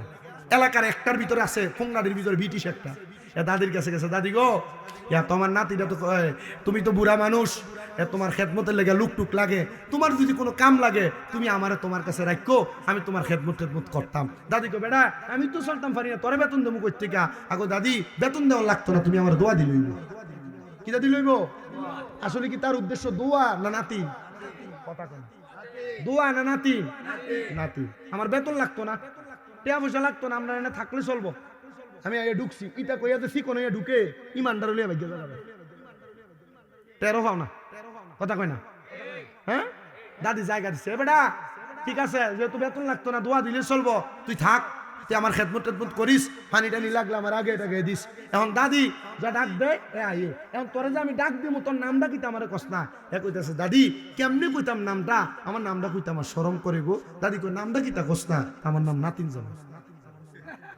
এর নাম কি? আসলে কি নাতিন জামাই? বাটফা, কথা কেন? নাম কি দা? বাটফা। এডাক দেখে দাদি নাতিন জামাই, তো হ্যাঁ যখনই ফানি লাগে, এ নাতিন জামাই কয় একটু পানি লই আয়ো, হ্যাঁ পানি লই আয়ো। 2 সপ্তাহ থাকছে, এই 2 সপ্তাহের ভিতরে সুন্দরী নাতিনকে বড়াই লেছে। এখন নাতিনের হাতে ধরে ডাক দিয়েছে, দাদি তোমার নাতিন দ্বারা আমি তো খুব ভালো পাই, তাইও আমার ভালো পাই, তুমি যদি কো আমি তারি বিয়া করতাম। দাদি কই আল্লাহ রে খাম করছো কি তারি, হ্যাঁ আমারও তো সুন্দর নাতি, তাই আমি চাইলে তো বালা বেটার কাছে বিয়া দিতে পারতাম, তুই আমার নাতিন দিয়ে বিয়া করে লেবি। না না হইতো না, ঠিক আছে তুমি যদি কইতো না তাহলে আমি তাই লইয়া যাই গিয়া ভাগ্য। দাদি নাতিন লইয়া সুন্দর মতো ভাগ্য ফলাইতেছে। বেটি ডাক দে, এলাকার মানুষ না আমার নাতিন জামাই, আমার নাতিন লইয়া ভাগ্য জায়গা, তোমরা কেউ ধরো। এক বেটা ডাক দিয়ে কয়, এই বুড়ির করে বুড়ি, নাতিন জামাই নাতিন লইয়া যাইতো না তো তরে লইয়া যাইতো নি? নাতিন জামাই নাতিন লইয়া যাইতো না তরে লইয়া যাইতো নি? আসলে কি এটা নাতিন জামাই না দোকা? আমরার মতো হুজুর দাড়ি, পাঞ্জাবি, পাগড়ি, সুন্দর কণ্ঠ, কোরআন তেলাওয়াত বড় বালা, মিলাদ বেদাত, কিয়াম বেদাত, জানাজার পর দোয়া বেদাত, 60 দিন না বেদাত, 40 বেদাত, তারাবির নামাজ 8 রাকাত, 20 রাকাত ফিরো না, আসেনি? ঈদের নামাজে 6 তাকবীর না, ঈদের নামাজে 12 তাকবীর, এটা আসেনি? এটা তাইলে আমরা বাপ দাদা 14 গোষ্ঠী ভুল নামাজ ফিরাইছি, ভুল নামাজ ফিরাইছে। আমি বুঝলাম যে আমার হুজুর মা বাবার ইন্তেকালের পরে মা বাবার ওয়াদাগুলা পূরণ করাম। আমরা মা বাবা ইন্তেকাল করার পরে মা বাবার সম্পদ ভাগাভাগি করে নিয়ে ব্যস্ত পড়ে থাকি। মা বাবা মারা যাওয়ার পরে মা বাবার সম্পদগুলা ভাগাভাগি করে নিয়ে পড়ে থাকি। কিন্তু নবী আমার বলে না, আম্মা আব্বা কোনো এরাদা করলে, আম্মা আব্বা কোনো নিয়ত করলে আম্মা আব্বার নিয়তগুলা পূরণ করবা। বলে হুজুর কেমন করে পূরণ করব? মা বাবা ঋণ রাখছে, মা বাবার ঋণটাকে সম্পদের অংশ থেকে আগে পূরণ করবা। মা বাবা নিয়ত করেছে হজ করবে, করতে পারে নাই, মা বাবার সম্পদ থেকে আগে তুমি নিজে মা বাবার হজটা আদায় করবা। শুধু তাই নয় মুসলমান, আম্মা আব্বার জন্য এমন ভাবে দোয়া করবা আম্মা আব্বা যেন তোমার ঋণ পরিশোধ ওয়াদা পূরণ করার মাধ্যমে তাদের কবরে প্রশান্তি পায়। ইয়া রাসূলুল্লাহ, ও মায়ার নবী, আপনার কাছে জানতে চাই আর কি দায়িত্ব নবী আমার? বলে 4 নাম্বার ওয়াসিলাতির রাহমিল্লাতি লা তুসালু ইল্লা বিহিমা। আম্মা আব্বা মারা যাওয়ার পরে আম্মা আব্বার আত্মীয় স্বজনের সাথে সম্পর্ক রাখবা। অনেকে আছে মা মারা যাওয়ার পরে খালা মামাদের সাথে, নানার বাড়ির সাথে সম্পর্ক বিচ্ছিন্ন, যোগাযোগ নাই। অনেকে আছে বাপ মারা যাওয়ার পরে চাচা ফুফুর সাথে সম্পর্ক নাই। না না না, নবী আমার বলেন উম্মত শুনো শুনো, মা বাবা মারা যাওয়ার পরে তার আত্মীয় স্বজনের সঙ্গে যদি তুমি সম্পর্ক বজায় রাখো, আল্লাহ তাআলা তোমার মা বাবার সাথে কবরে সুন্দর জান্নাতি সম্পর্ক রাখবে। জোরে বলেন সুবহানাল্লাহ। নবী আমার বলেন উম্মত শুধু তাই নয়, শোনো শোনো, রাহমাতুল লিল আলামিন নবী বলেন উম্মত তোমাদের কি জানাই? উম্মত শুনো, 5 নাম্বার আর একটা দায়িত্ব আছে। মা বাবার ইন্তেকালের পরে কোন সন্তান যখন দেখবে তার মা মারা গেছেন, বাবা মারা গেছেন, সন্তান যেন ওয়াই ইকরামু সাদিকিহিমা, বাবার বয়সী কোনো মুরব্বী, বাবা যাদের সাথে চলতেন, বাবার বন্ধু বান্ধবের সাথে সুন্দর ব্যবহার করবে, তাদেরকে সম্মান করবে, তাদেরকে তাজিম করবে। বাবা যেমন খানা খাইতেন তার বাবার বন্ধুদেরকে তেমন খানা খাওয়াবে। মা যেমন খানা খাইতেন মার বান্ধবীদের কেমন খানা খাওয়াবে। বাবা যেমন চলাফেরা করতেন, সুন্দর পোশাক পরতেন, বাবার বয়সী মুরব্বীদেরকে এমন পোশাক পরাইতেন। এটা কোনটা করলো? কিসে?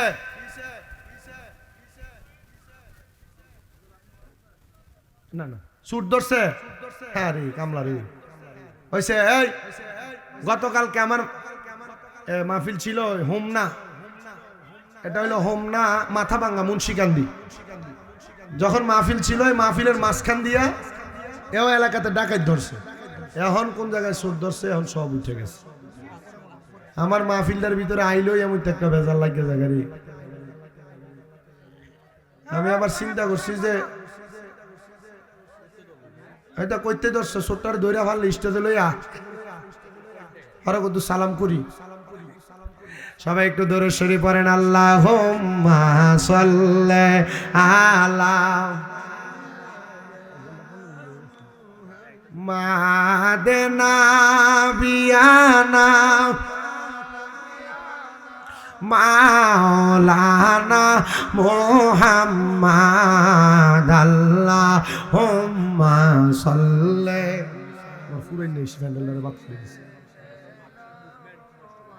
মাদানা বিয়ানা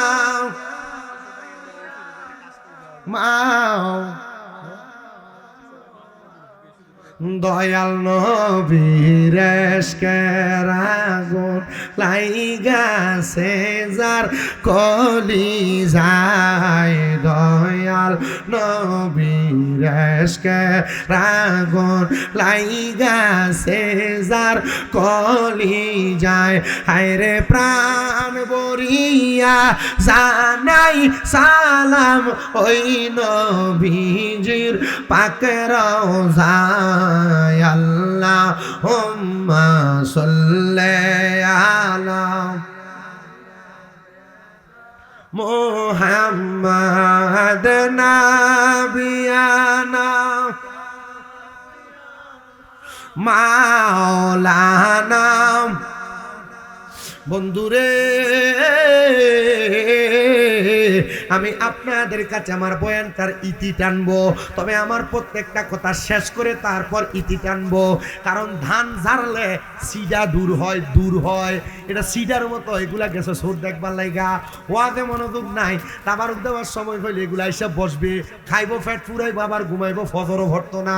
আপনারা যারা বসছেন আপনারা সবাই হযরতে মাওলানা কারি বন্দে আলী মুন্সি রহমতুল্লাহি আলাইহির পাগল আশেক ভক্তরা পর্দার অন্তরালের মা বোনেরা একটু অন্তরের কানটা লাগিয়ে শুনেন। তাহলে 5 নাম্বার ওয়াইক্রামু সাদিকিহিমা, আম্মা আব্বার বয়সী মুরব্বী, আম্মা আব্বার বন্ধু বান্ধবরে সম্মান করবা।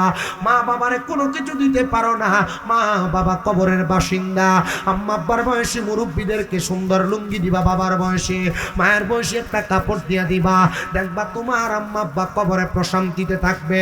ইয়া রাসূলুল্লাহ, ইয়া হাবিবাল্লাহ, একটা সন্তান মা বাবার জন্য আর কি করবে? নবী আমার বলেন উম্মত, দুনিয়ার জমিনের মধ্যে একটা সন্তান তার মা বাবার জন্য আরো কিছু কাজ করবে। নবীজি কি করবে? আমার নবী বলে যখন বৃহস্পতিবার আগমন করে, বৃহস্পতিবার আসরের নামাজের পর থেকে শুক্রবার জুমার নামাজের আগ পর্যন্ত, আসর মাগরিবের নামাজের আগ পর্যন্ত যদি কোনো সন্তান তার মা বাবার কবরের সামনে যাইয়া পশ্চিম দিককে পিছ দিয়া মা বাবার মুখের দিকে মুখ কইরা আল্লাহর দরবারে হাত বাড়ায় বলে রব্বির হামহুমা কামা রব্বায়ানি সগীরা ওয়া কুর রব্বির হামহুমা কামা রব্বায়ানি সগীরা, নবী আমার বলেন উম্মত,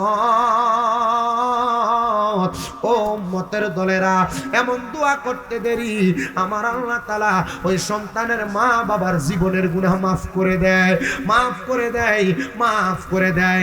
ইয়া রাসূলুল্লাহ, ইয়া হাবিবাল্লাহ, নবী গো কেমন করে মাফ করে আর মা বাবা কেমন প্রশান্তি পায়? নবী আমার বলেন উম্মত কেমন প্রশান্তি পায় জানো? কেমন প্রশান্তি পায় জানো?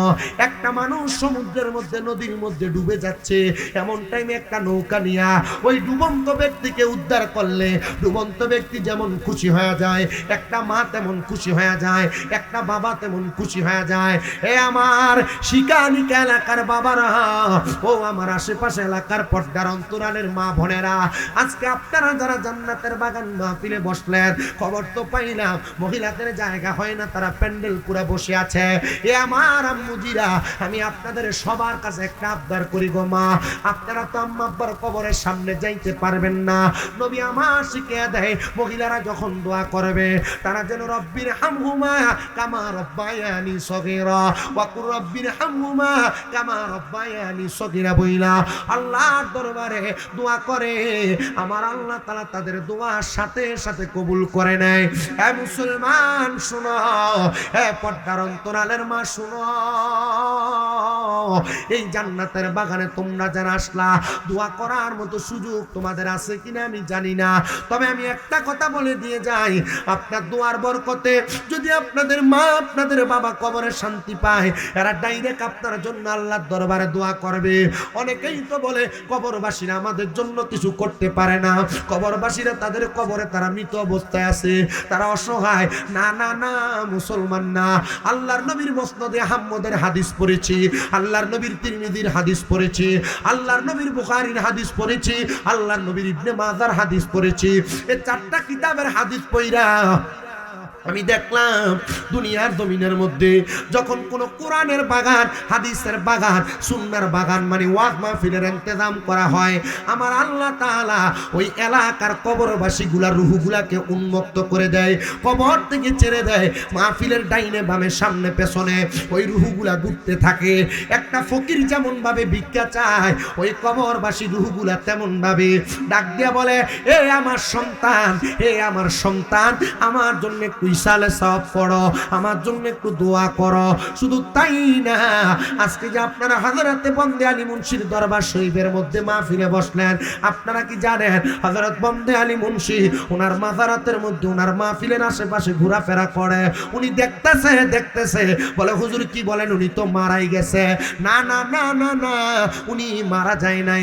আল্লাহ কোরআনে বলে ওয়ালা তাকুলু লিমান ইউকতালু ফি সাবিলিল্লাহি আমওয়াত বাল আহইয়াউ ওয়ালাকিন লা তাশউরুন। যারা আমি আল্লাহর রাস্তায় চলে গেছে তোমরা তাদেরকে মৃত বলো না। আল্লাহ বলবোটা কি? আল্লাহ বলে বাল আহইয়াউন, তারা জিন্দা, ওয়ালাকিন লা তাশউরুন। এদেরকে যারা মৃত বলে তারা নির্বুধ, তারা বোকা, তারা বোঝে না। অনেকেই তো বলে নবী মরে গেছে, পচে গেছে। আমরা বলি শুধু নবী না, যারা আল্লাহর মুমিন বান্দা, যারা আল্লাহর নেককার বান্দা, যারা আল্লাহর আবেদ বান্দা, যারা মুত্তাকি বান্দা, তারাও মরে না, তারা জিন্দা, তারা জিন্দা। তাদেরকে যারা মরা বলে তারা নির্বুধ, তারা বোকা, তারা বুঝে না। হযরতে গনি শাহ মরে নাই, হযরতে রাহাত আলী শাহ মরে নাই, হযরতে বন্দে আলী মুন্সি মরে নাই, হযরত কাল্লা শহীদ মরে নাই, হযরতে গেসুদারাস মরে নাই, হযরত শাহজালাল শাহপরান মরে নাই, শাহ মাকদুম মরে নাই। ও বন্ধু, কোন আল্লাহর ওলিরা মরে না, এরা লুকায় থাকে। প্রত্যেক মুমিনের কলবে কলবে ভক্তদের কাছে তারা বিচরণ করে। আজকে হযরতে বন্দে আলী মুন্সি দেখতেছে কে কার ভক্ত হইয়া আজকের মাহফিলে বৈশা ঈসা আলাইহিস সালাম করতেছে। মুসলমান জানো জানো জানো, আমি তিরমিজি শরীফের হাদিস পড়ে দেখলাম, আমার আল্লাহ যখন রূহগুলা উন্মুক্ত করে দেয়, ওই রূহুর মধ্যে দুই শ্রেণীর রূহ থাকে। জাহান্নামীদের রূহগুলাকে যখন উন্মুক্ত করে দেয়, রূহগুলা মাহফিলের চারদিকে ঘুরতে থাকে। ঘুরতে ঘুরতে ঘুরতে ঘুরতে রূহগুলা কবরে ফিরে যায়। এক শ্রেণীর রূহ কবরে যায় দেখে এদের কবরের মধ্যে কোনো আযাব নাই, এদের কবরের আযাব আমার আল্লাহ মাফ করে দিছে। ওই রূহ ডাক দিয়ে বলে, আল্লাহ, ও আল্লাহ, আমার কবরের আযাব কেন মাফ করে দেওয়া হয়েছে? আমার আল্লাহর পক্ষ থেকে জবাব আসে, একটা কারণে মাফ করে দেওয়া হয়েছে। তুমি দুনিয়াতে এমন একটা ওয়ারিসদার রেখে আসছো, যে ওয়ারিসদার তোমার জন্য দোয়া করে, যে ওয়ারিসদার তোমার জন্য হাত বাড়ায়, এই ওয়ারিসদারের দোয়ার বরকতে আমার আল্লাহ তোমারে মাফ করে দিছে। তখন কবরবাসীরা কবরের মধ্যে থেকে বলে, আল্লাহ যার উসিলায় তুমি আমারে মাফ করে দিছো, ওয়া মাগফিরাতুল লাহুমা, আল্লাহ আমরা দোয়া করি তুমি তারারে মাফ করে দাও। আপনি কবরবাসীর লাভের জন্য দোয়া করবেন না, আপনি আপনার নিজের লাভের জন্য কবর জিয়ারত করবেন। কার লাভের জন্য? আমরা তো মনে করি যে আমরা কবর জিয়ারত করলে শুধু কবরবাসী লাভবান, নাকি না বেটাই? কবরবাসীর লেগে দোয়া করলে আল্লাহ যার উসিলায় কবরবাসীরে মাফ করে দেয়। কবরবাসী আল্লাহর কাছে বলে, আল্লাহ কে আমার জন্য দোয়া করছে, কার উসিলায় মাফ করছেন? বলে, তোমার সন্তান, তোমার নাতি, তোমার ফজ্জাদা, এক কথায় তোমার বরবাপ, কোন সন্তান দুনিয়া তোমার আহলে আওলাদ তোমার জন্য দোয়া করছে। তখন এই কবরবাসী আল্লাহর বলে, আল্লাহ ও মাগফিরাতুল লাহুমা, আল্লাহ তুমি তার সাথে আমাদের সাথে তাদেরকে মাফ করে দাও। আল্লাহ সাথে সাথে দোয়া কবুল করে। জোরে কোন সুবহানাল্লাহ। সালাতুন ইয়া রাসূলুল্লাহ,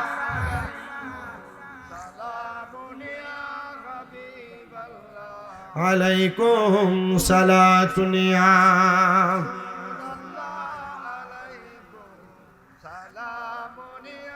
হাবিবাল্লাহ। वो हाशिमी मकी मदनी बोले अरबी है, वो हाशिमी मकी मदनी बोले अरबी है, वो मेरा नबी मेरा नबी मेरा नबी है, वो मेरा नबी मेरा नबी है, वो मेरा नबी है, वो मेरा नबी मेरा नबी मेरा नबी है, वो जिसके लिए महफिल कौनैन सजी है, फिरदौस बरी जिसके वसीले से बनी है, वो जिसके लिए महफिल कौनैन सजी है, फिरदौस बरी जिसके वसीले से बनी है, वो हाशिमी मकी मदनी बोले अरबी है, वो हाशिमी मकी मदनी बोले अरबी है, वो मेरा नबी है, वो मेरा नबी मेरा नबी मेरा नबी है, अहमद है मुहम्मद है वही खत्म रसूल है, मखदूम मुरब्बी है वही वाली कुल है, उस पर ही नजर सार ज़माने की पड़ी है, उस पर ही नजर सार ज़माने की पड़ी है, वो मेरा नबी है, वो मेरा नबी अल्लाह का फरमा अलम नशरह लक सदरक मंसूब है जी से वरफअना लक ज़िक्रक, अल्लाह का फरमा अलम नशरह लक सदरक मंसूब है जी से वरफअना लक ज़िक्रक, जिस ज़ात का कुरआन में भी जिक्र ज़ली है, जिस ज़ात का कुरआन में भी जिक्र ज़ली है, वो मेरा नबी मेरा नबी है वो मेरा नबी मेरा नबी मेरा नबी है वो मेरा नबी है वो मेरा नबी है वाशम्सु दुहा चेहरा ये अनवर की झलक है वल्लैली सजा गए सुए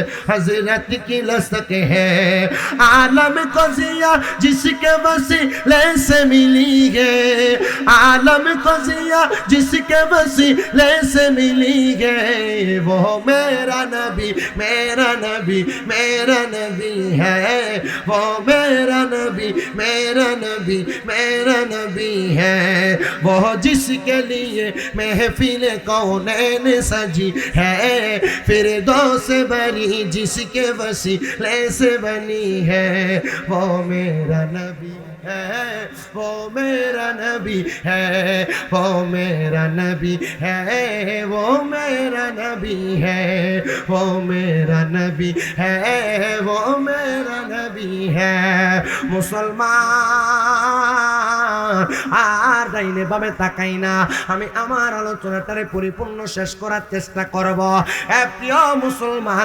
কবরবাসীরা কবরের মধ্যে যাওয়ার পরে আপনার দোয়ার কারণে যদি কবরবাসী মাপ চায় আল্লাহ তাআলার কাছে কবরবাসীরা দোয়া করে আল্লাহ যার কারণে তুমি আমারে মাফ করলা আল্লাহ তুমি তারও মাফ করে দাও এলাকার সন্তানেরা এলাকার দাদির নাতিরা এলাকার দাদার নাতিরা এলাকার নানার নাতিরা এলাকার চাচা জেঠার ভাইস্তারা এলাকার ফুফু খালার ভাগিনারা আমি তোমাদের কাছে করজোড়ে আবদার করি তোমরা যখনই সময় পাইবা তোমার বংশের মানুষের কবর জিয়ারত করবা আমার মুরব্বী বাবারা আপনি জিয়ারত করবেন সাথে আপনার নাতিটারে হাতে করে নিয়ে যাবেন আপনি জিয়ারত করবেন সাথে আপনার ছেলেটারে হাতে করে নিয়ে যাবেন সে আপনার সাথে কবরের সঙ্গে আসা যাওয়া করতে করতে শিখবে আপনার মরার পর সে তখন তার সন্তানকে নিয়ে জিয়ারত করবে আপনি যখন জিয়ারত করবেন দেখবেন আপনার দোয়ার বরকতে আল্লাহ তাআলা তাদেরকে মাফ করে দিছে কিন্তু আরেক শ্রেণীর কবরবাসী আছে যারা কবরে যেয়ে দেখবে আল্লাহ তাআলা এদের কবরের আযাব আরো বাড়ায় দিছে আল্লাহ আমার কবরের আযাব কেন বাড়তি আর পাশের কবরের আযাব কেন নাই আমার আল্লাহ তাআলা জানিয়ে দিবে রে বান্দা তোমার কবরের মধ্যে আযাব হওয়ার কারণ হইল এমন কোন ওয়ারিস এমন কোন গোষ্ঠীর মানুষ বংশের মানুষ তুমি দুনিয়াতে রেখে আসো নাই যে তোমার জন্য হাত বাড়ায় বাড়ায় দোয়া করবে মনে রাখতে হবে শিকানিকার মানুষ হযরতে বন্দে আলী দরবার শরীফের মানুষ আমি আপনাদের সবার কাছে আবদার করি আপনারা কোনো ভালো কাজের কারণে আপনারা যারা বসছেন যাদের মা কবরে যাদের বাবা কবরে আপনার ভালো কাজগুলোর বিনিময়ে আপনার মা কবরে ভালো থাকে আপনার বাবা কবরে ভালো থাকে আবার যদি আপনি দুনিয়াতে গান বাজনা আপনি দুনিয়াতে নেশা আপনি যদি দুনিয়াতে চুরি হারাম কাজ দিয়ে ব্যস্ত থাকেন খোদা কি কসম করে বলি আপনার পাপের শাস্তি আপনার মা বাবা কবরে পায় মা বাবা কবরে পায় এলাকায় বহু সুদখোর আছে যে সুদখোরগুলা সুদ খায় কিন্তু মা বাপের কবরে আল্লাহ ফিদা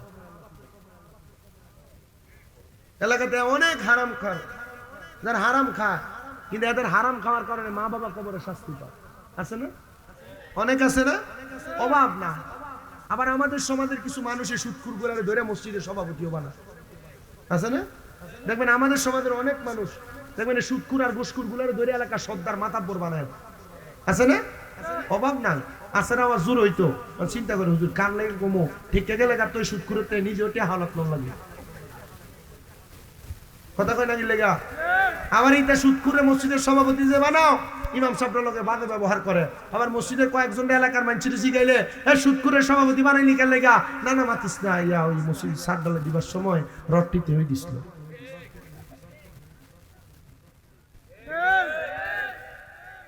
এই ঘুষখোরে মসজিদের সেক্রেটারি বানাইলি কি লেগা হ্যাঁ মসজিদের টাইসটি দিছে বেড়া মাতিস না বাদ দে কদিন পরে এমনি যাবে আচ্ছা মসজিদের টাইস আর মসজিদের রড আর সিমেন্ট দিলে বুঝি সুদখোরের সভাপতি বানান দেব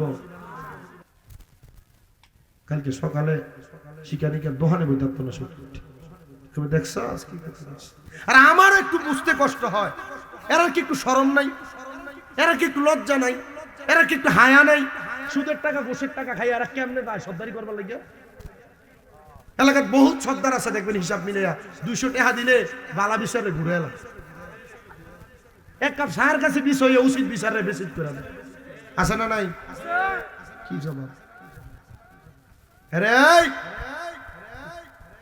কিতা রে ইটা তো আমি কইছি না এটা খামিন না ফাটি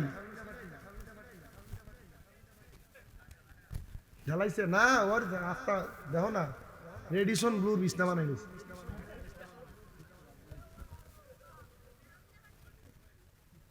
আল্লাহ আমরারে কবুল করুক তাহলে দাদা দাদি নানা নানি এদের বংশের কবরের জিয়ারত করবেন নি বললে লাভ আসেনি কিন্তু মাথা না লাভ আসেনি এটা কি তারার লাভের লেগে করবেন না নিজের লাভের লেগে জোরে কয় না রে বেড়াই কার লাভের লেগে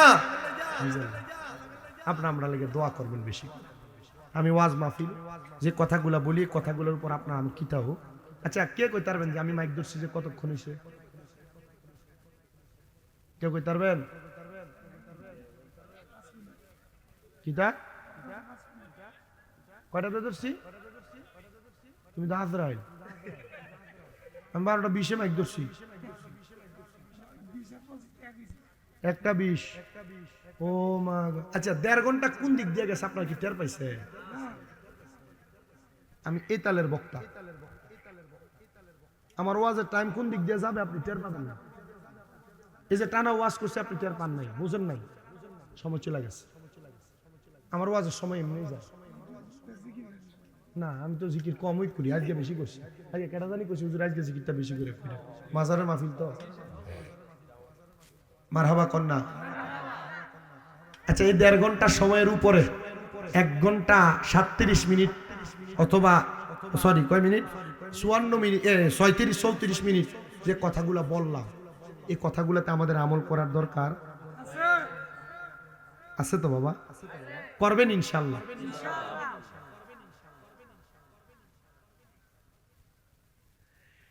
তাহলে আমি আপনাদেরকে একটা কথা বলতেছিলাম মা আর বাপ অথবা মা নাই বাপ নাই অথবা মা বাপ কেউ নাই এমন কে কে আছেন হাত তুলে মা নাই অথবা বাপ নাই মা বাপ কেউ নাই এমন কে কে আছেন হাত তুলে আমরা মা বাবা আছে মাশাআল্লাহ কপাল বালা আপনার আপনাদের যাদের মা নাই মহিলারা শুনেন আপনারা যারা বেফরদা ঘুরেন আপনি বেফরদা ঘুরার কারণে আপনার মা বাপ কবরের আযাবের শিকার হয় আপনি আপনার জামাই ছাড়া পর পুরুষের লোকে কথা কওয়ার কারণে আপনার মা বাবা কবরের আযাবের শিকার হয় হেটার পাইতেছে না জামাই ছাড়া পর পুরুষের সাথে দাঁড়িয়ে বেরিয়ে কথা কয় আপনার হিসাব মিলে দেখেন আপনার কারণে আপনার বাপ মা কবরের আযাবের শিকার আপনারা যারা আপনাদের স্বামীর কথা শোনেন না আপনাদের কারণে আপনাদের মা বাবা কবরের আযাবের শিকার শুনেন একটু অন্তরের কান লাগায় মুসলমান প্রিয় ভাইরা আমার যাদের মা কবরে যাদের বাবা কবরে দুনিয়াতে আপনি যদি কোনো ভালো কাজ করেন আপনার ভালো কাজের প্রতিদান আপনার বাবা মা কবরে পায় আপনি যদি কোনো বদ কাজ করেন আপনার বদ কাজের প্রতিদান আপনার বাবা মা পায় ইরাকের বাগদাদ নগরীর বসরা এলাকা নাম শুনছেন না ওই বসরা এলাকার বড় মসজিদের মধ্যে একজন ইমাম হযরত ইউসুফ সানি রাহমাতুল্লাহ আলাইহি যাকে এলাকার মানুষ ইউসুফ সানি হিসেবে জানতেন হযরত ইউসুফ সানি রাহমাতুল্লাহ আলাইহি বলেন আমি প্রত্যেকদিন ফজরের নামাজ আদায় করে নামাজের মুসল্লা ততক্ষণ পর্যন্ত ত্যাগ করতাম না যতক্ষণ পর্যন্ত আমি নামাজের মুসল্লার মধ্যে বসে থাকা অবস্থায় সূর্য উদয় হইতো আর আমি 2 রাকাত নামাজ পড়তাম চাষতের নামাজ জোহরের নামাজ কিসের নামাজ চাষতের নামাজ পড়তেন হযরত ইউসুফ সানি রাহমাতুল্লাহ আলাইহি বলে জগতের মানুষ একদিন আমি ফজরের নামাজ পড়ে সূর্য উদয় হওয়ার জন্য অপেক্ষা করতে লাগলাম কিন্তু আমার চোখের মধ্যে একটু ঘুম ঘুম ভাব হওয়ার কারণে আমি আমার নামাজের মুসল্লার মধ্যে চক্ষুটা বন্ধ করে হঠাৎ করে একটু অবস্থান করতে লাগলাম এমন টাইমে আমার চোখে ঘুম চলে আসছে ঘুমন্ত অবস্থায় আমি স্বপ্ন দেখলাম আমার সামনে একজন ব্যক্তি দাঁড়ানো যার শরীরের নাভি থেকে মাথার তালু পর্যন্ত ভালো আছে কিন্তু তার নাভি থেকে পায়ের তালু পর্যন্ত আগুন ধাউ ধাউ ধাউ ধাউ করে জ্বলতেছে আচ্ছা বলেন তো আপনার সামনে যদি একটা মানুষের নাভি থেকে পায়ের তালু পর্যন্ত জ্বলে, আপনার কাছে কেমন লাগবে? আপনার নাভি থেকে মাথার তালু পর্যন্ত যদি ভালো থাকে আপনার কাছে কেমন লাগবে?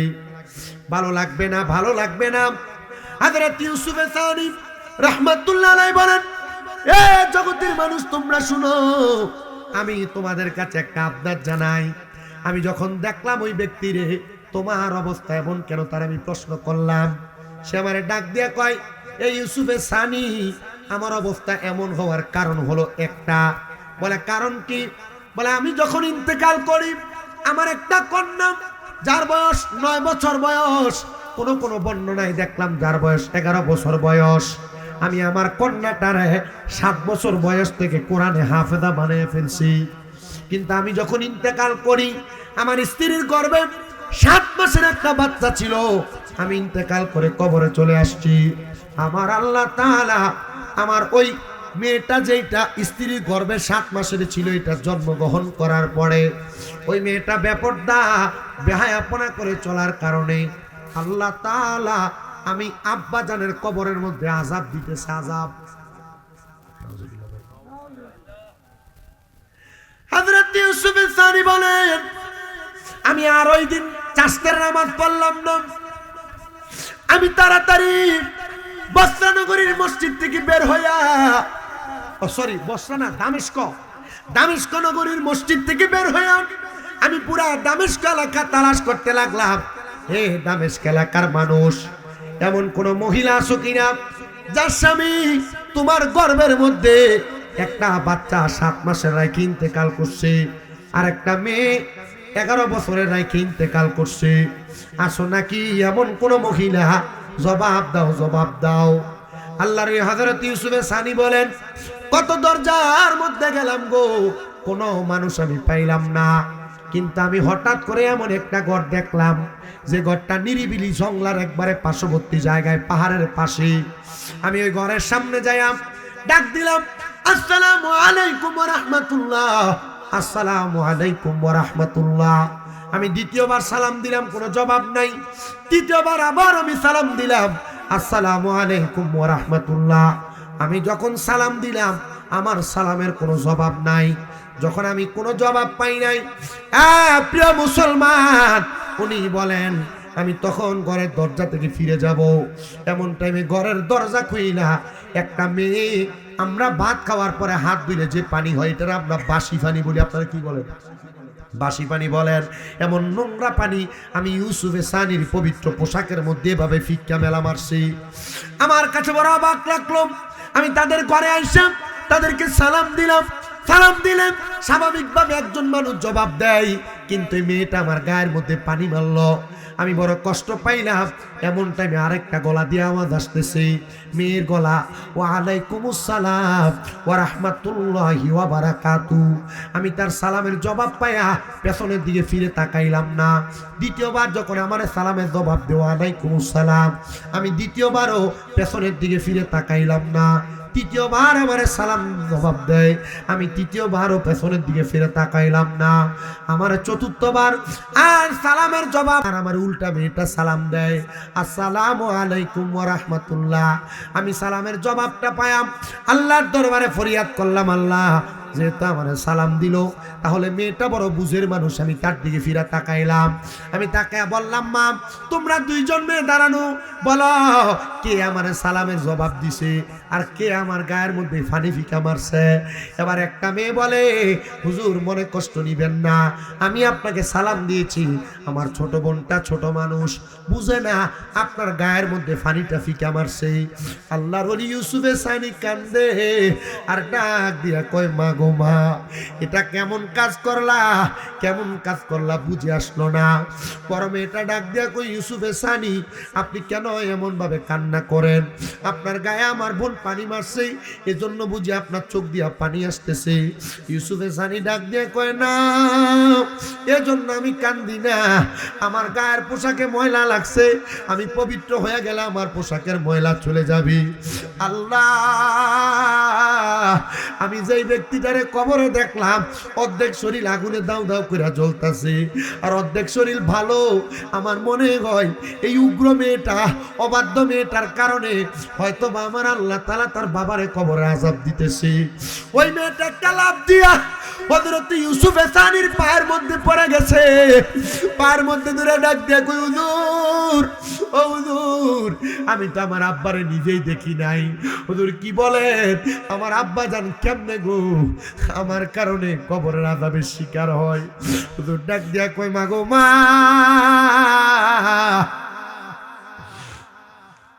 তুমি যে দুনিয়াতে অপকর্ম করে ঘুরে বেড়াও, তুমি যে মানুষের সাথে অসৎ আচরণ করো, তুমি যে খারাপ ব্যবহার করো, তোমার উগ্র চলাফেরার কারণে আমার আল্লাহ তাআলা তোমার আব্বাজানের কবরে আযাব দেয়। মেয়েটা চোখের পানি পালায়া পালায়া কান্দে আর ডাক দিয়া কই, হুজুর আমি যখন আমার মায়ের গর্ভে 7 মাস আমার আব্বাজান দুনিয়া থেকে বিদায় হয়ে গেছে, যেই বাপের চেহারা জীবনে আমার চোখ দিয়া দেখলাম না, ওই বাবা বুঝি আমি মেয়ের কারণে কবরে আযাবের শিকার। ভালোবাসি তোমায় বাবা, বুকটা যে যায় ছিঁড়ে, তোমার কথা হৃদয় মাঝে পড়ছে বারে বারে। বাবা গো ও বাবা, বাবা গো ও বাবা, বাবা তুমি কেমন আছো ছোট মাটির ঘরে, তোমার কথা হৃদয় মাঝে পড়ছে বারে বারে। দরজাটা খুলতে খেয়ে যাই ধোকা, বাবা বুঝি বলছে এলে নাকি খোকা, বুকের ভিতরটা লড়ে চড়ে উঠে, সবাই আছে শুধু বাবা নেই, শুধু বাবা নেই। এ সন্তান এমন কোনো কাম কইরো না যে কামের কারণে তোমার আব্বা আম্মা কবরে আযাবের শিকার হয়। মেয়েটা ডাক দিয়ে কই, হুজুর আমার জন্য যেহেতু আমার আব্বা কবরে আযাবের শিকার হয়, হুজুর বলেন না এমন কোনো আমল আসেনি যেটা করলে আমার আব্বার কবরের আযাব আমার আল্লাহ মাফ করে দিব? হুজুর ডাক দিয়া কয়, মা আগে তোমার উগ্রতা বন্ধ করো, তুমি 5 ওয়াক্ত নামাজ পড়ো, পর্দাশীল হয়ে যাও, দেখবা আমার আল্লাহ তাআলা তোমার আব্বার কবরের আযাব মাফ করে দিছে। মেয়েটা পরবর্তী 1 সপ্তাহ 5 ওয়াক্ত নামাজ আদায় করে পর্দা করে 1 সপ্তাহ পরে হযরত ইউসুফ সানির দরবারে আসছে। হুজুর আপনার দরবারে ফরিয়াদ গো হুজুর, আমার আব্বাজান যে কবরের আযাবের শিকার, আমি আজকে 1 সপ্তাহ টানা নামাজ পড়ি, আমি 1 সপ্তাহ পর্যন্ত আমার আব্বার জন্য নামাজ পড়া পড়া দোয়া কইরা কইরা কান্দি, আমি পর্দা করি, আমার চেহারা কোনো পরপুরুষ দেখে না। হুজুর বলেন না আমার আব্বাজান কবরে কেমন আছে? হুজুর ডাক দিয়া কয়, মা আমি কেমনে বলতাম, আমি তো শুধু চাস্তের নামাজের আগে ঘুমানোর কারণে আমি ঘুমের ভিতরে স্বপ্ন দেখছি, আমি তো তোমার আব্বা দেখাইতে পারবো না। আপনারা বলেন বাবারা, আল্লাহর হক্কানি ওলি যারা, তারা চাইলে মৃত ব্যক্তির কবরের অবস্থা দেখাইতে পারে কি পারে না? ওরে জোর করিয়া বুঝতে গেলে তার গটে মরণ জ্বালা, বলেন জোর করিয়া বুঝতে গেলে তার গটে মরণ জ্বালা, কেউ বুঝিতে পারে না রে পীর মুর্শিদের খেলা, আরে মাবুদ মাওলার খেলা। ওরে 36 বছরে কারো কেনাগি ফুটে না, 6 মাসেরও কালের দয়াল পাই যে 16 আনার দয়াল পাই যে 16 আনা, দয়াল জোর করিয়া দিবে তোরে ববের যত প্রেম জ্বালা, কেউ বুঝিতে পারে না রে মাবুদ মাওলার খেলা, আরে পীর মুর্শিদের খেলা। আরে জোর করিয়া বুঝতে গেলে তার ঘটে মরণ জ্বালা, আরে জোর করিয়া বুঝতে গেলে তার ঘটে মরণ জ্বালা, কেউ বুঝিতে পারে না রে মাবুদ মাওলার খেলা, আরে পীর মুর্শিদের খেলা। জোরে জোরে কি আল্লাহু আকবার বলা যাবে না? মেয়েটা ডাক দিয়া কয় হুজুর আব্বা কবরে কেমন আছে? আপনি যেহেতু আগে একবার দেখছেন, আপনি চাইলে আমার আব্বারে কবরে কেমন আছে দেখাইতে পারেন। হুজুর কয় মা আয় আয় আমি তোর একটা তালিম দিয়া দেই গো মা। হুজুর মেয়েটারে সামনে ডাকলেন, কয় মা 5 ওয়াক্ত নামাজ তুমি পড়নি বলে পড়ি। আমি আমার সারা বাংলাদেশে যত ভক্তবিন্দু আছি, পুরুষ বলেন মহিলা বলেন, আমি আমার সব ভক্তদেরকে বলি কখনো তোমরা হারাম খাইবা না, 5 ওয়াক্ত নামাজ ছাড়বা না, সর্ব অবস্থায় ওযু অবস্থায় থাকবা। আর 4 নাম্বার দুনিয়ার জমিনে সব সময় তোমরা দুরূদ শরীফ পড়বা। আর 5 নাম্বার যখনই সুযোগ পাইবা রাত্রবেলা তাহাজ্জুদের নামাজ পড়বা। হুজুর মেয়েটারে ডাক দিয়া কয় মা গো আমার আল্লাহ বলেছে ওয়ামিনাল লাইলি ফাতাহাজ্জাত বিহি নাফিলাতাল লাকা আসা আইয়া বাসাকা রাব্বুকা মাকামাম মাহমুদা। আমার আল্লাহ তাআলা নবীকে বলেছেন নবী আপনি রাতের কিছু অংশ তাহাজ্জুদের নামাজ আদায় করেন। যদি আপনি তাহাজ্জুদের নামাজ পড়েন অতি সত্বর আপনার মাকামে মাহমুদ প্রশংসার জায়গা দান করা হবে। আমার নবী খুশি হয়ে গেছেন। আমার নবী যে আল্লাহর দরবারে এক রাত টানা কান্না করেছেন। নবীজি ফজরের নামাজের আগে সূর্য আমার নবীজি সুবহে সাদিকের আগে সিজদা থেকে মাথা উঠানোর পরে আম্মা জান আয়েশা সিদ্দিকা হাদিস বর্ণনা করে, তিনি বলেন আমি তাকায়া দেখলাম আমার নবীর চোখ মুবারকগুলা ফুলে গেছে। নবীজি কান্না করতে করতে দাড়ি মুবারকগুলা ভিজা চুপচুপা হয়ে গেছে। আমি আমার নবীকে প্রশ্ন করলাম ইয়া রাসূলুল্লাহ ইয়া হাবিবাল্লাহ নবী গো আপনি বলেন না কেন এমন ভাবে কান্না করেছেন? নবী আমার বলে আয়েশা আমি কান্না করার কারণ হলো একটা, আমার আল্লাহ বলেছে আমি যদি তাহাজ্জুদ নামাজ পড়ি আমি নবীর মাকামে মাহমুদ দান করবে। আমি কান্না করেছি আমার উম্মত গুনাহগার, আমার উম্মত যদি তাহাজ্জুদ নামাজ পড়ে আমার আল্লাহ আমার উম্মতের কি দান করবে? ইয়া রাসূলুল্লাহ আপনি দোয়া করছেন আমার আল্লাহ আপনার দোয়া ফিরায় নাই। নবী গো আপনি বলেন না আমার আল্লাহ আপনার দোয়াতে কি বলছে? আমার নবী বলেন আয়েশা আমার আল্লাহ বলেছেন আমার উম্মতের মধ্যে পুরুষ বলো মহিলা বলো যে কোনো সমস্যা নিয়া যে কোনো হাজত নিয়া যে কোনো রোগ নিয়া যদি তাহাজ্জুদ নামাজ পড়ে আমার আল্লাহ তাআলা তাদেরকে তাহাজ্জুদ নামাজের বরকতে দুনিয়ার সব হাজত পূরণ করে দিবে, সব সমস্যা সমাধান করে দিবে। আপনাদের এই এলাকার রতনপুরের আমার এক ভক্ত 9 বছর কোনো সন্তান হয় না। আমি শুধু বলছি হে আমার ভক্ত শোনো, তুমি শুধু তাহাজ্জুদ নামাজ পড়ো। তাহাজ্জুদ নামাজ পড়ছে 9 বছর পরে আল্লাহ তাআলা তার সন্তান দান করছে। তাহাজ্জুদ নামাজে তো বরকতওয়ালা, তাহাজ্জুদ নামাজে তো বরকতওয়ালা, এত ফায়দাওয়ালা, যে পড়বে তারে আল্লাহ তাআলা এটার নিয়ামত দান করবে। অনেকের চাকরি হয় না, তাহাজ্জুদ নামাজ পড়ো চাকরি হয়ে যাবে। অনেকের কঠিন রোগ দেখবা তাহাজ্জুদ নামাজের উসিলে আল্লাহ মাফ করে দিবে। অনেক মা বোনেরা পর্দার আড়ালে যাদের সন্তান হয় না আমি বলবো তাহাজ্জুদের নামাজ আদায় করো। অনেক মা বোন আছে যাদের ঘরের মধ্যে কোনো বরকত হয় না আমি বলবো তাহাজ্জুদ নামাজ পড়ো। আমি বলবো ও মা তোমার সন্তান পড়ালেখার মধ্যে বিদ্যা বুদ্ধি বাড়ে না, তাহাজ্জুদের নামাজ আদায় করো। মেয়েটা হুজুরের কাছ থেকে তালিম নিলেন, হুজুর আপনি আমারে আপনার কাছে রাখেন, আপনি আমারে যেহেতু তালিম দিয়েছেন আমি আপনার কাছে থাইকা থাইকা আমি তাহাজ্জুদের নামাজ পড়বো।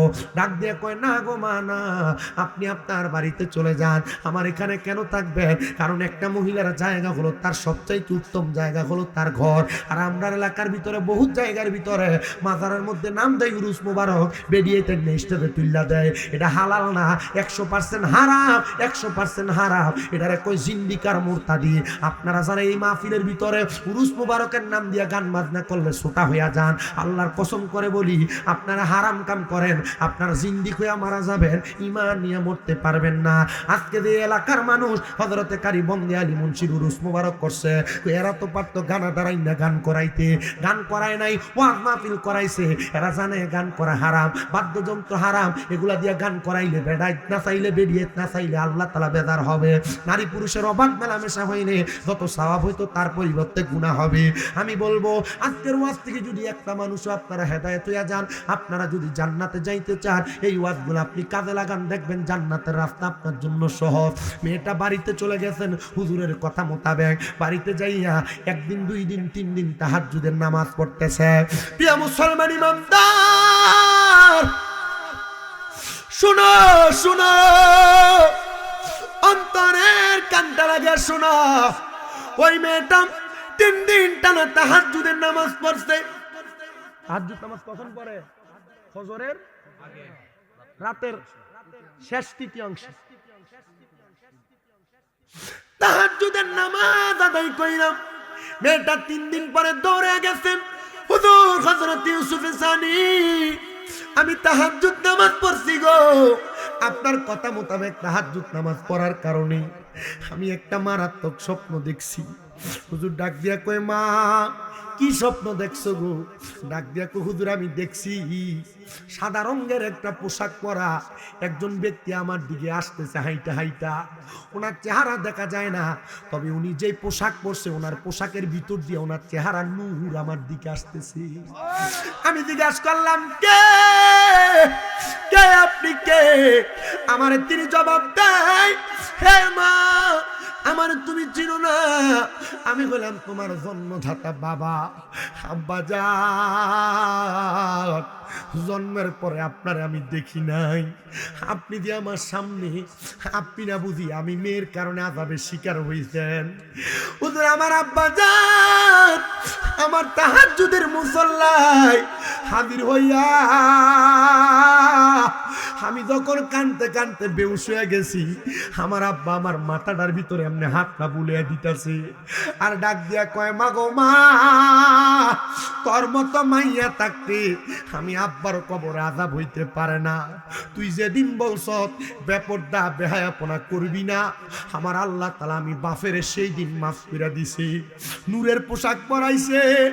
এ পর্দার অন্তরালের মা, তোমার বাপ বুঝি কবরে, বাপের বাড়িতে গেলে সবার মুখ দেখস গো, কিন্তু আব্বার মুখটা দেখস না। তোমার মা বুঝি কবরে, বাড়িতে গেলে সবার মুখ দেখো, কিন্তু আমার মুখটা দেখো না।